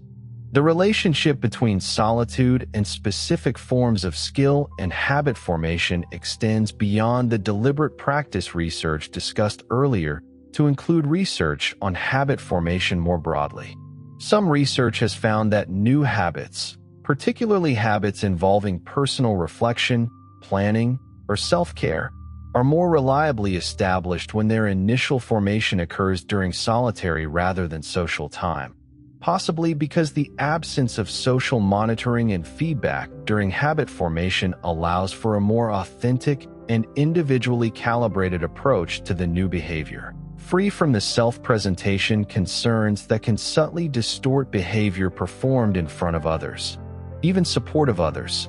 This research has practical implications for behavior change interventions, suggesting that incorporating dedicated solitary time into the early stages of habit formation, separate from social accountability structures that may be valuable at later stages, may improve the durability and authenticity of newly formed habits. Taken as a whole body of evidence across all these specific domains, the research on solitude points towards several converging conclusions that extend and deepen the central themes already discussed. Solitude is not a monolithic experience, but a category that contains considerable variation depending on context, duration, choice, and individual psychological characteristics. Its benefits, where they occur, operate through identifiable and increasingly well-characterized psychological and physiological mechanisms, including reduced cognitive load from social processing, shifts toward parasympathetic physiological dominance, and engagement of distinct neural networks associated with reflective and integrative cognition. These benefits are genuinely complementary to, rather than competitive with, the well-established benefits of social connection, and the available evidence does not support a simple maximization strategy in either direction.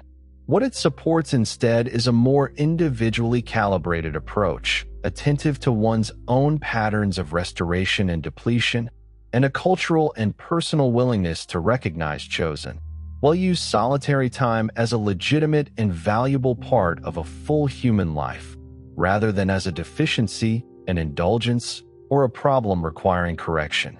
The relationship between solitude and dietary and eating behavior has been studied in research examining whether eating alone versus eating with others produces meaningfully different psychological and even physiological outcomes.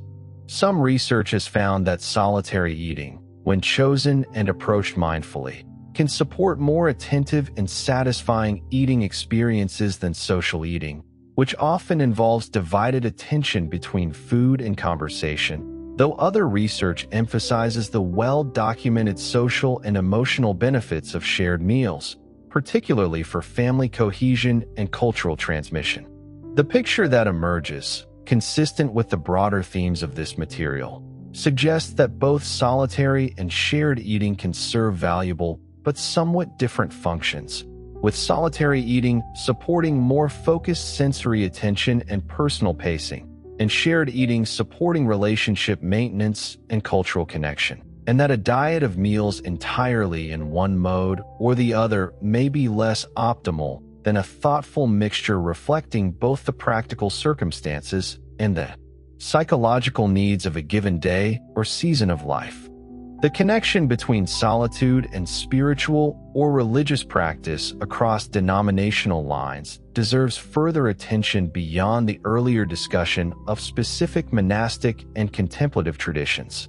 Even within religious traditions that place strong emphasis on communal worship and practice, most include some recognized place for individual, solitary prayer, contemplation, or study, suggesting a widely shared recognition across very different theological and cultural systems that certain forms of spiritual development or connection require a solitary dimension that communal practice alone does not fully provide. Psychological research on religious and spiritual practice has found that individuals who maintain both communal and solitary dimensions of their practice report higher measures of spiritual well-being and life satisfaction than those who rely exclusively on one or the other. Again, echoing the complementary rather than competitive relationship between solitary and social modes of engagement that appears throughout this body of research regardless of the specific domain under examination. Solitude during recovery from acute illness or injury, distinct from the management of chronic conditions discussed earlier, has been examined in research on hospital and recovery environments. Patients recovering from surgery or acute illness frequently report a strong desire for periods of solitary rest, even amid generally supportive and well-intentioned visits from family and friends. And research on hospital environment design has increasingly incorporated consideration of patients' access to private, quiet recovery space as a factor influencing recovery outcomes, including pain perception, sleep quality, and overall recovery trajectory. This research suggests that the restorative function of solitude extends even into contexts of acute physical vulnerability, where one might initially assume that constant social presence and support would be uniformly preferred, and that even in these contexts, a thoughtful balance between supportive social presence and respected solitary recovery time tends to produce the best outcomes. The relationship between solitude and the development of personal philosophy or worldview, the broader framework of meaning, values, and understanding through which a person interprets their experience, has been a subject of more theoretical than strictly empirical psychological attention. Though some research on meaning-making and worldview development has found correlational support for the general proposition that sustained solitary reflection contributes meaningfully to the development of a coherent and personally examined worldview, as opposed to a worldview adopted wholesale from family, culture, or social group without significant independent reflection. This connects back to the earlier discussion of moral reasoning and identity development, extending the scope to the broader question of how people come to hold the beliefs and values that organize their understanding of their own lives, and suggesting that this developmental process, like several others discussed throughout this material, depends at least in part on solitary cognitive work that purely social transmission of belief and value does not fully accomplish on its own. Longitudinal research tracking individuals across decades has provided some of the more compelling evidence regarding the long-term significance of solitude capacity and preference.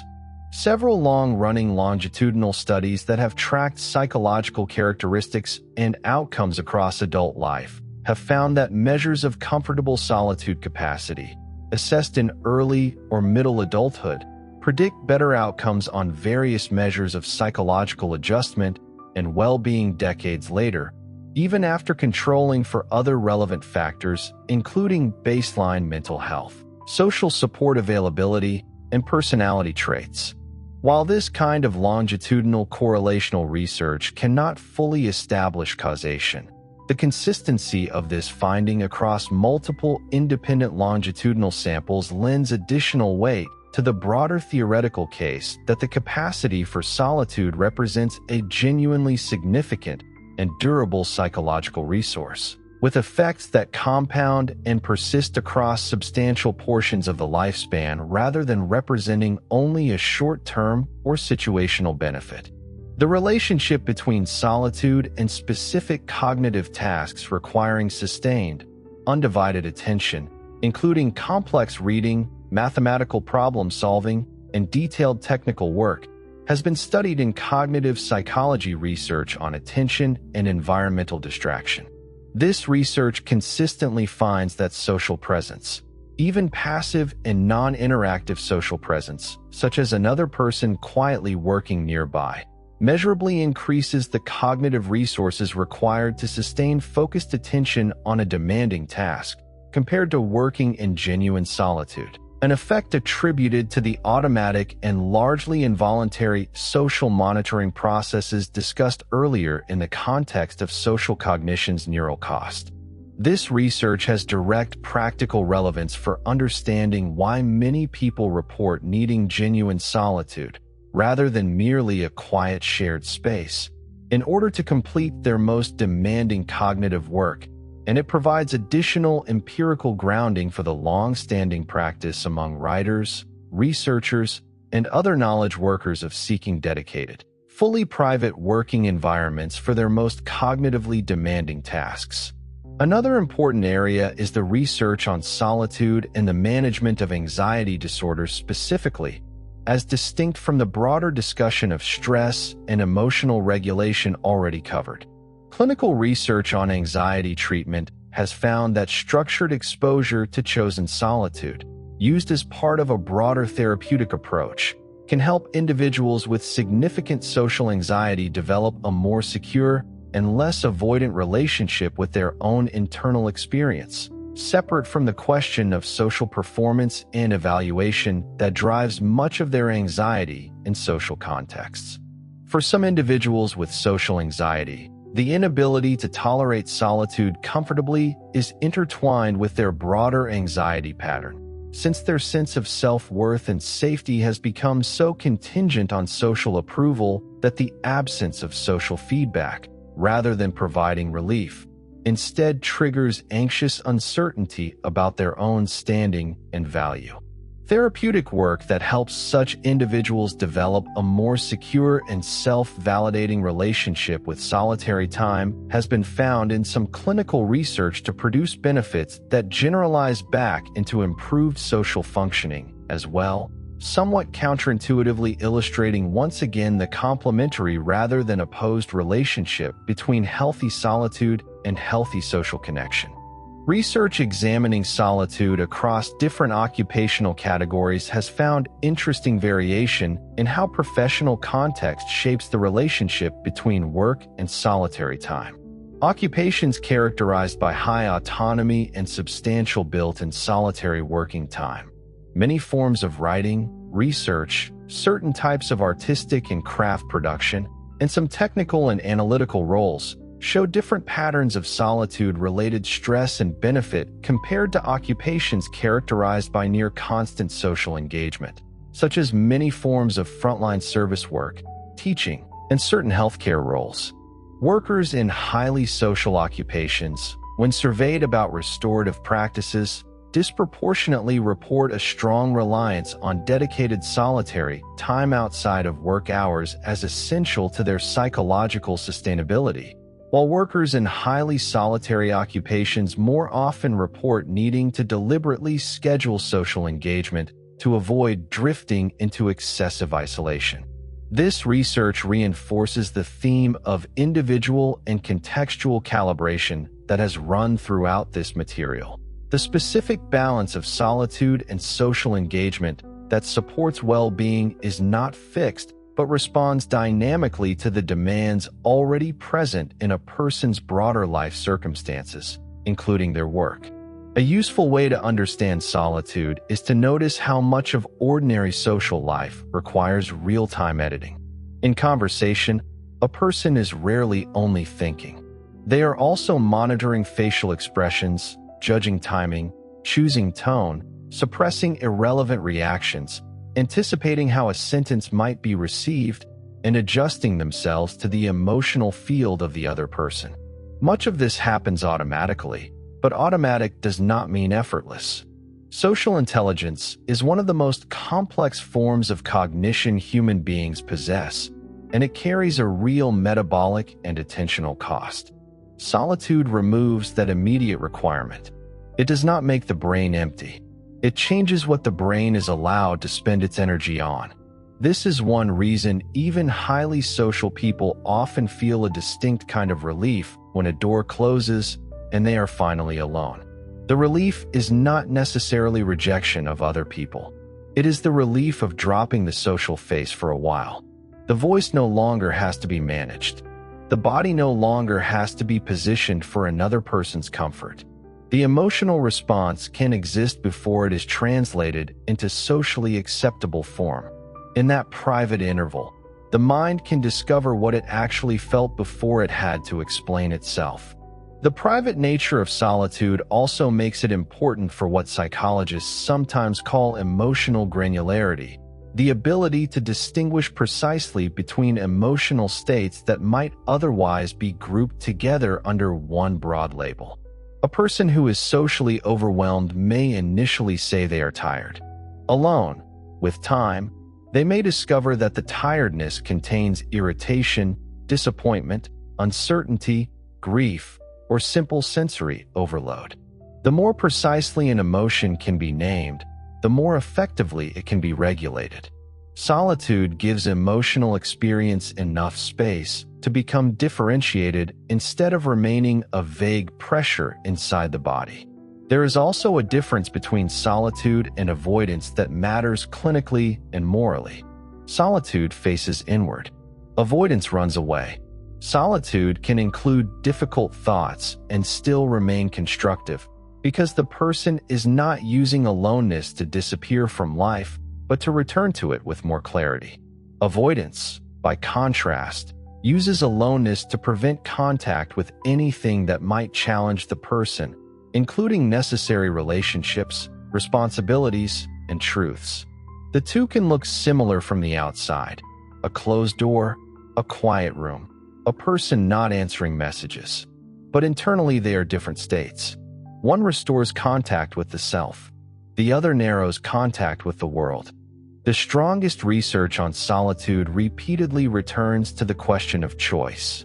Chosen solitude and forced isolation are not psychological equivalents. A locked room and a quiet room may both contain one person, but the nervous system does not respond to them in the same way. Choice changes the meaning of the experience. When aloneness is chosen, it is often coded by the brain as safety, autonomy, and recovery.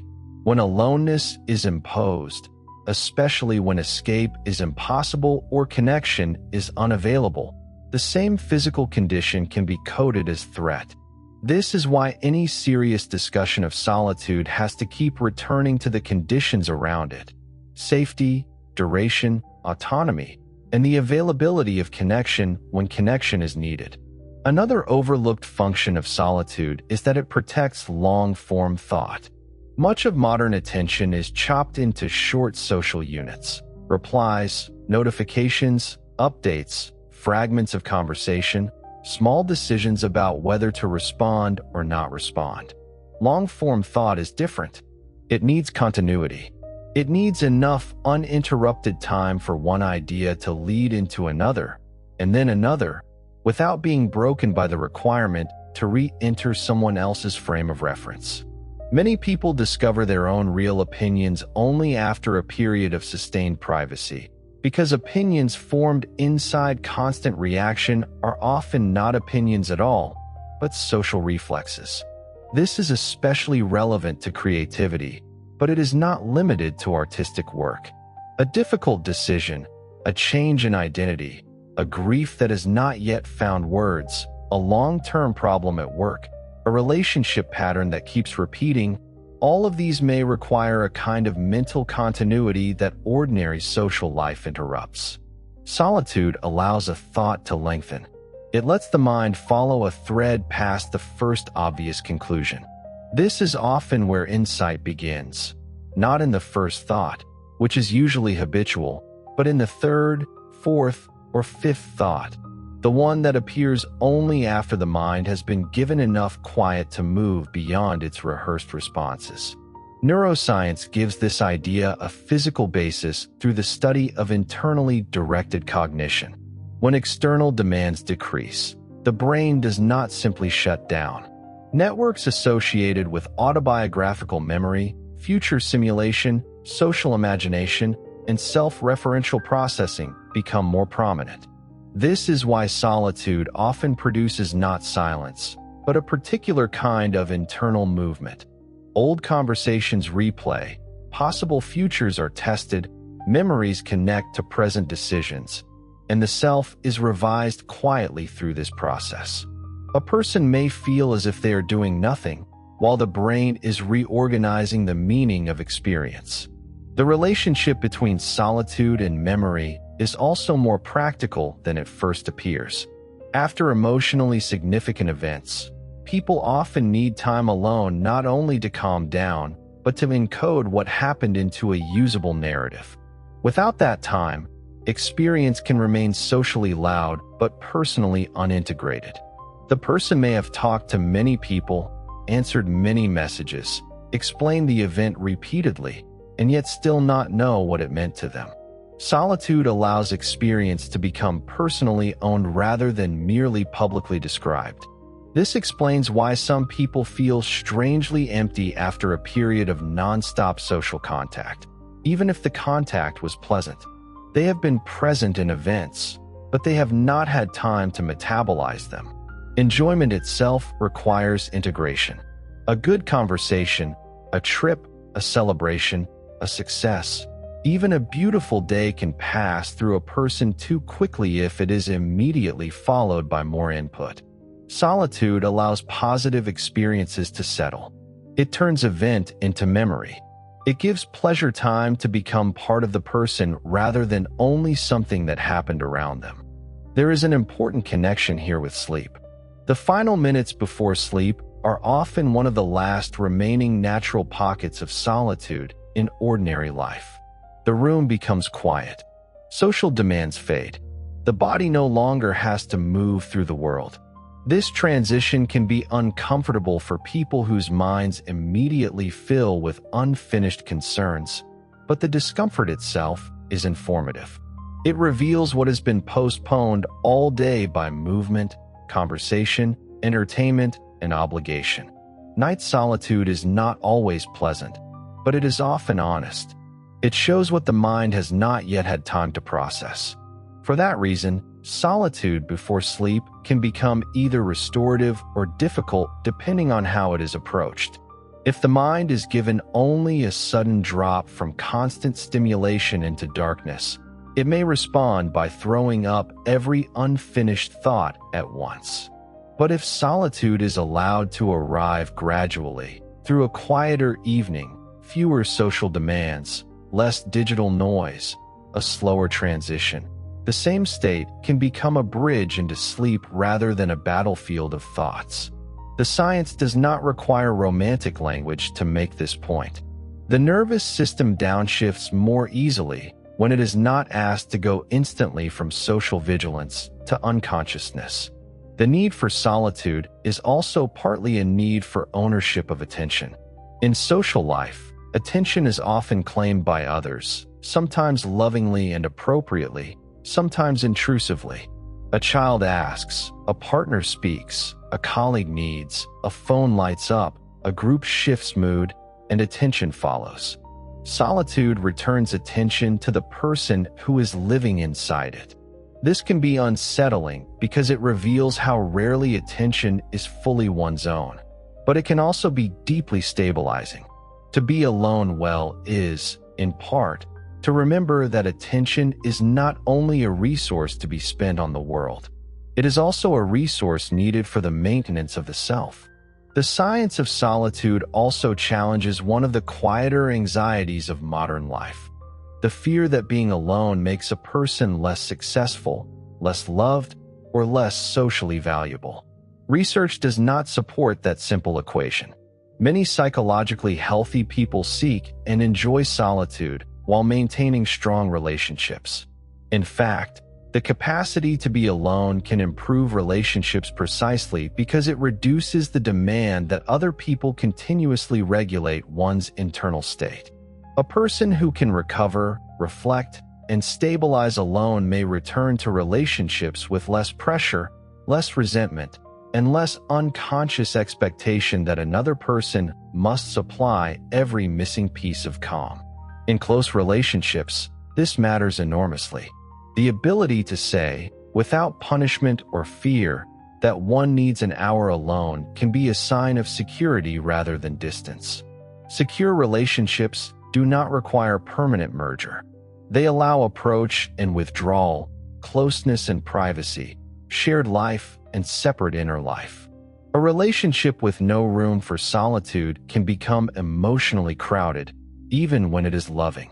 A relationship with only solitude and no contact becomes abandonment. Healthy attachment lives between these extremes, where connection is reliable enough that temporary separation does not feel like threat. Solitude also changes the way people experience time. Social time is often segmented by interaction. A conversation begins, shifts, ends. A meeting has an agenda. A meal has a rhythm. A message expects a reply. Solitary time can feel more continuous, less externally marked. This is one reason it may feel slower at first, and then, once the person settles into it, strangely spacious. The mind is no longer being pulled from marker to marker by another person's presence. It can stretch. It can wander. It can find rhythms that are not imposed from outside. For some people, this is boring. For others, it is the first condition under which thinking becomes deep. The discomfort many people feel in solitude may therefore be less a sign that solitude is unnatural and more a sign that it has become unfamiliar. A mind trained by constant input may initially experience silence as deprivation. It expects a cue, a feed, a response, a voice, a task. When none arrives, it does not immediately become peaceful. It searches. It becomes restless. But repeated, safe, limited exposure to solitude can change this response. The mind learns that nothing bad happens when it is not continuously stimulated. The body learns that quiet is not abandonment. Attention learns that it can remain with itself without immediately needing escape. There is a practical humility in this science. It does not claim that solitude will solve loneliness, heal trauma, replace friendship, or make every person creative and calm. It says something more measured and more useful. That chosen solitude is one of the conditions under which certain human capacities become easier to access. Reflection becomes easier. Emotional settling becomes easier. Self-understanding becomes easier. Creative association becomes easier. Memory consolidation and meaning-making may become easier. These are not small capacities. They are part of how a human life becomes coherent rather than merely busy. The ordinary architecture of modern life often makes this more difficult than it appears. Many people are physically alone more than previous generations, but mentally less alone, because their attention is still crowded by other people's voices, preferences, images, reactions, and judgments. A person can sit in a room with no one else present and still be immersed in a dense social field created by a phone. From the standpoint of the nervous system, scrolling through other people's lives, reading comments, comparing oneself to strangers, and preparing possible replies are not neutral activities. They keep the social brain active. They continue the work of monitoring, evaluating, and positioning the self in relation to others. This is why device-free solitude feels different from physical solitude with constant digital connection. One is absence of bodies. The other is a genuine reduction in social demand. There is also a moral dimension to reclaiming solitude that is rarely stated directly. A person who never has time alone may eventually lose contact with the difference between what they want and what they are expected to want. Social worlds are powerful. Families, workplaces, platforms, friendships, and cultures all produce pressure, sometimes gentle and sometimes intense, to feel certain things, value certain things, and become certain kinds of people. Solitude does not automatically make a person independent of those pressures, but it gives the mind a chance to notice them. It creates the quiet in which borrowed desires can be separated from real ones, and inherited opinions can be examined before they become permanent. This is one reason solitude has often been connected to conscience. Conscience is not only the immediate feeling that something is right or wrong. It is also the slower capacity to review one's own actions without an audience, to ask whether a choice was honest, whether a reaction was fair, whether a relationship is being lived with integrity, whether a life is being shaped by fear or by values. These questions are difficult to answer while performing for others. They require privacy not because they are shameful, but because sincerity is fragile under observation. In solitude, the self can be less defended. It can admit things it would not yet know how to say aloud. At the same time, solitude is not valuable because it produces perfect insight. The mind alone with itself can be wrong, biased, frightened, repetitive, and self-protective. This is why healthy solitude has to remain connected to reality and to relationship. Reflection can clarify, but it can also distort if it never returns to the corrective presence of other people and the world outside the self. The healthiest pattern is not endless introspection. It is movement between solitude and contact. The person goes inward, finds something, returns outward, tests it, revises it, and goes inward again. This rhythm is one of the ordinary ways psychological maturity develops. And because it is a rhythm, not a rule, it does not need to look the same every day. Some days solitude may be active, thinking, writing, walking, creating, deciding.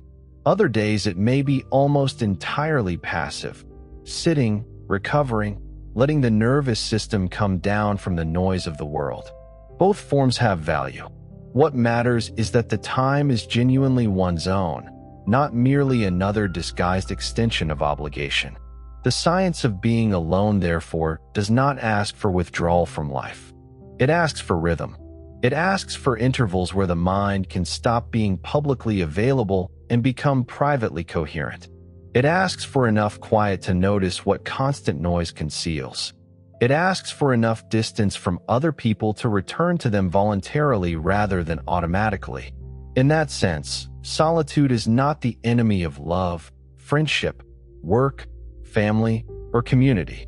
It is part of what keeps a person capable of entering those things without being completely consumed by them. The strongest version of solitude is therefore not dramatic. It does not require a mountain cabin, a monastery, a desert, or a complete withdrawal from ordinary obligations.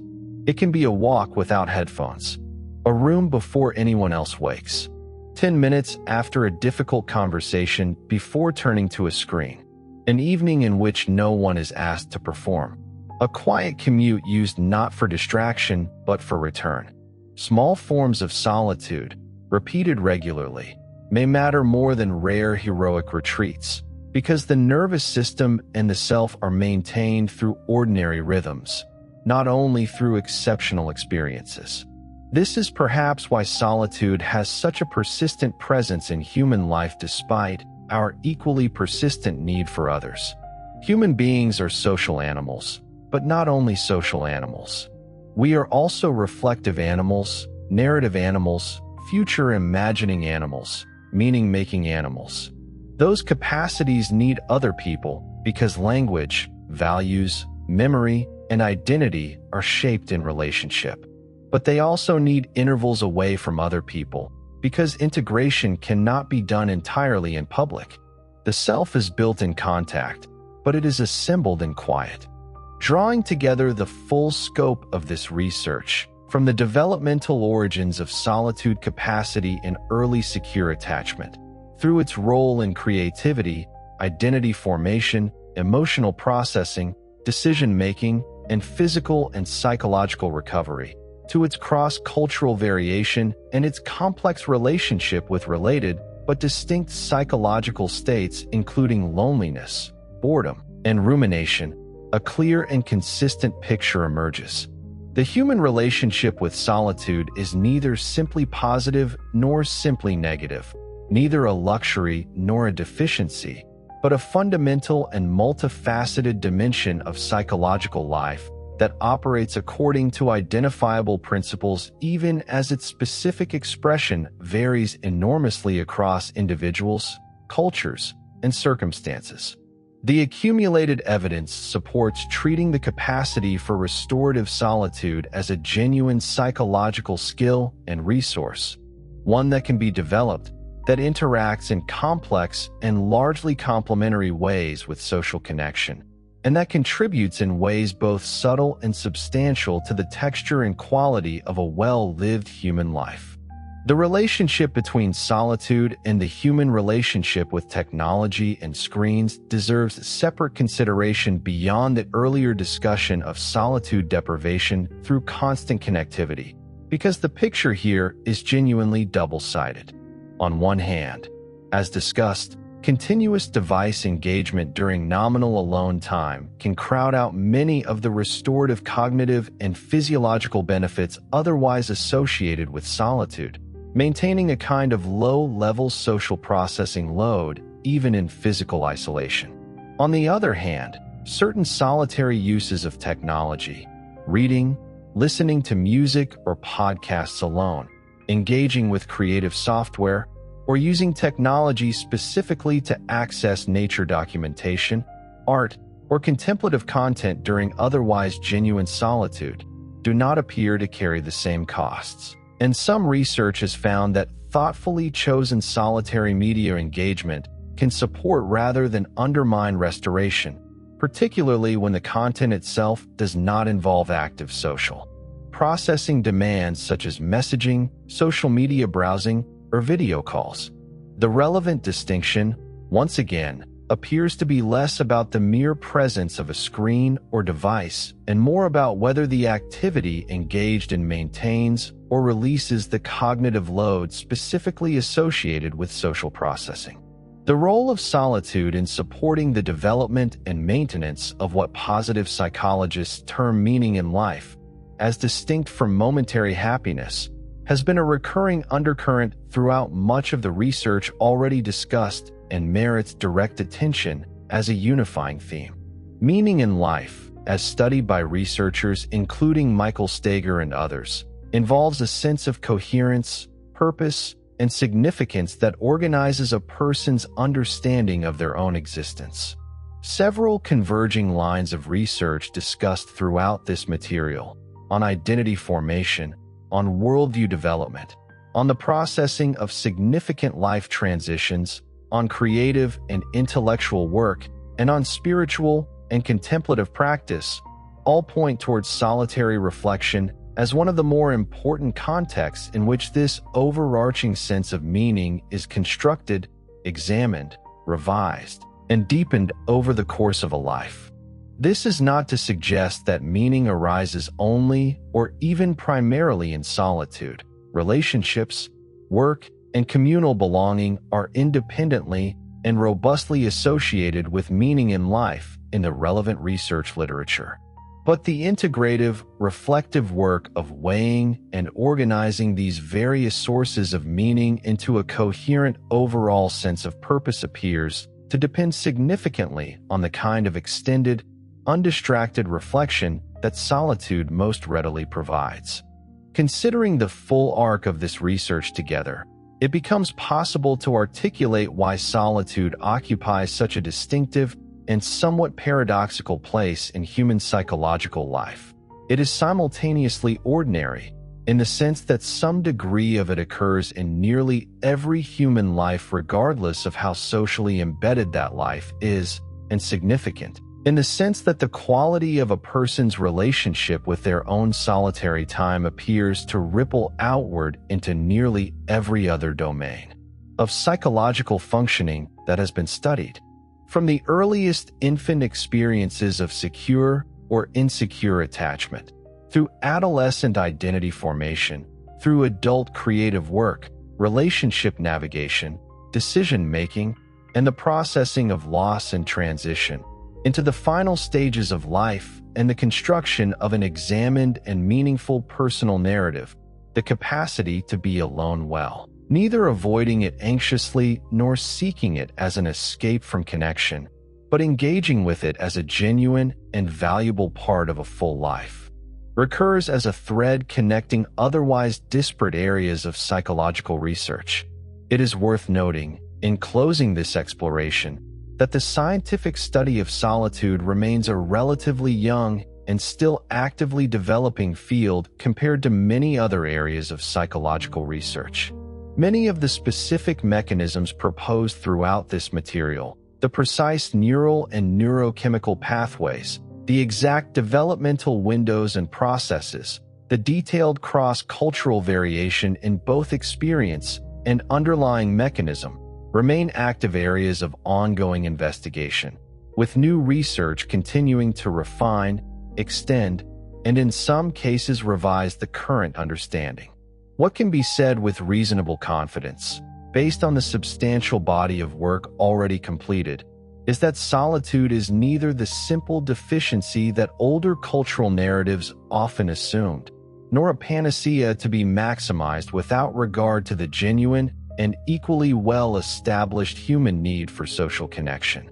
It is, instead, one half of a necessary complementary pair, deserving of the same kind of thoughtful, individually calibrated attention that contemporary psychology has increasingly brought to the study and cultivation of healthy social relationships. The practical implications of this body of research, for anyone interested in applying it to their own life, are relatively straightforward even if the underlying science is complex.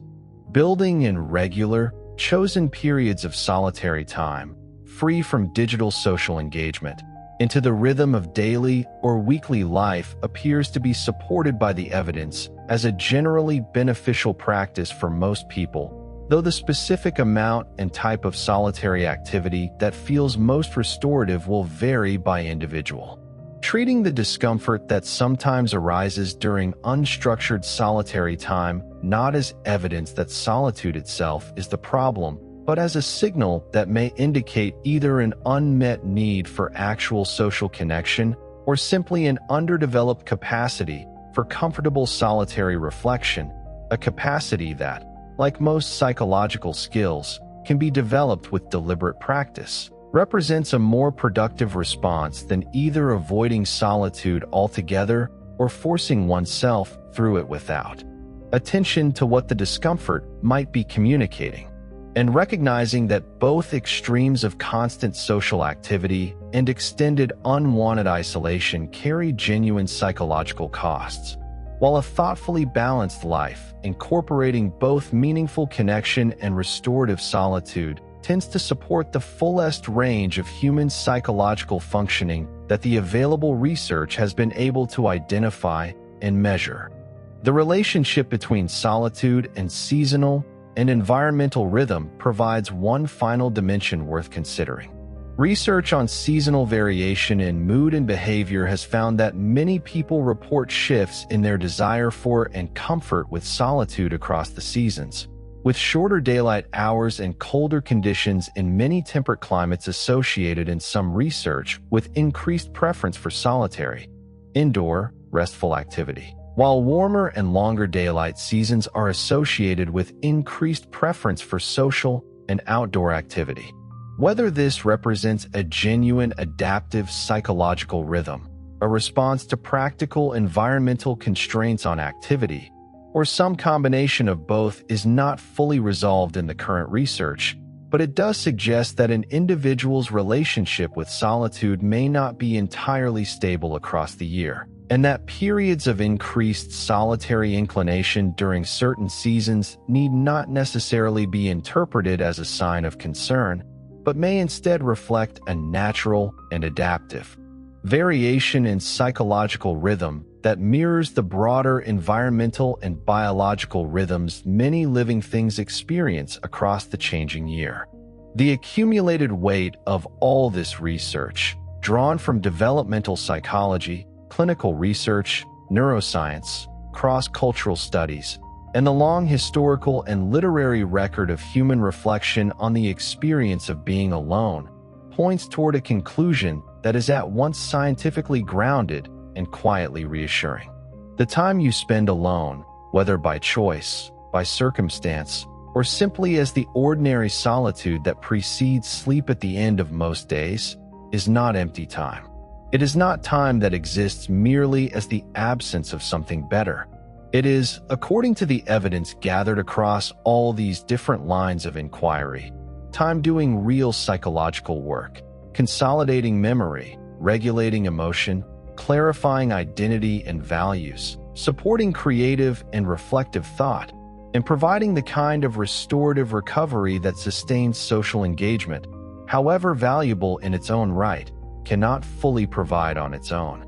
Seen this way, solitude is not a retreat from life. It is one of the ways a life becomes internally organized enough to be lived with attention.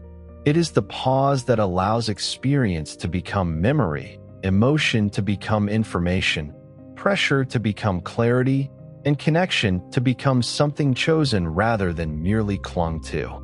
The scientific language around it is precise: arousal regulation, default mode activity, autobiographical integration, self-determination, attentional restoration. But beneath those terms is a simple human fact. A mind cannot only respond. Sometimes it has to return to itself. Tonight, the solitude before sleep is not empty time. It is a familiar biological and psychological interval, one that human beings have entered every night for as long as there have been human beings to lie awake in the dark with their own thoughts. The evidence does not suggest that a person should live alone, or want no one, or turn away from connection. It suggests something more balanced and more adult, that a person who can be alone without fear has gained a form of freedom, and that this freedom can make connection healthier rather than weaker. So the quiet around you now does not need to be filled immediately. It can simply do what quiet does: lower the demand for performance, soften the pressure of response, and give the mind a little space to finish the work of the day.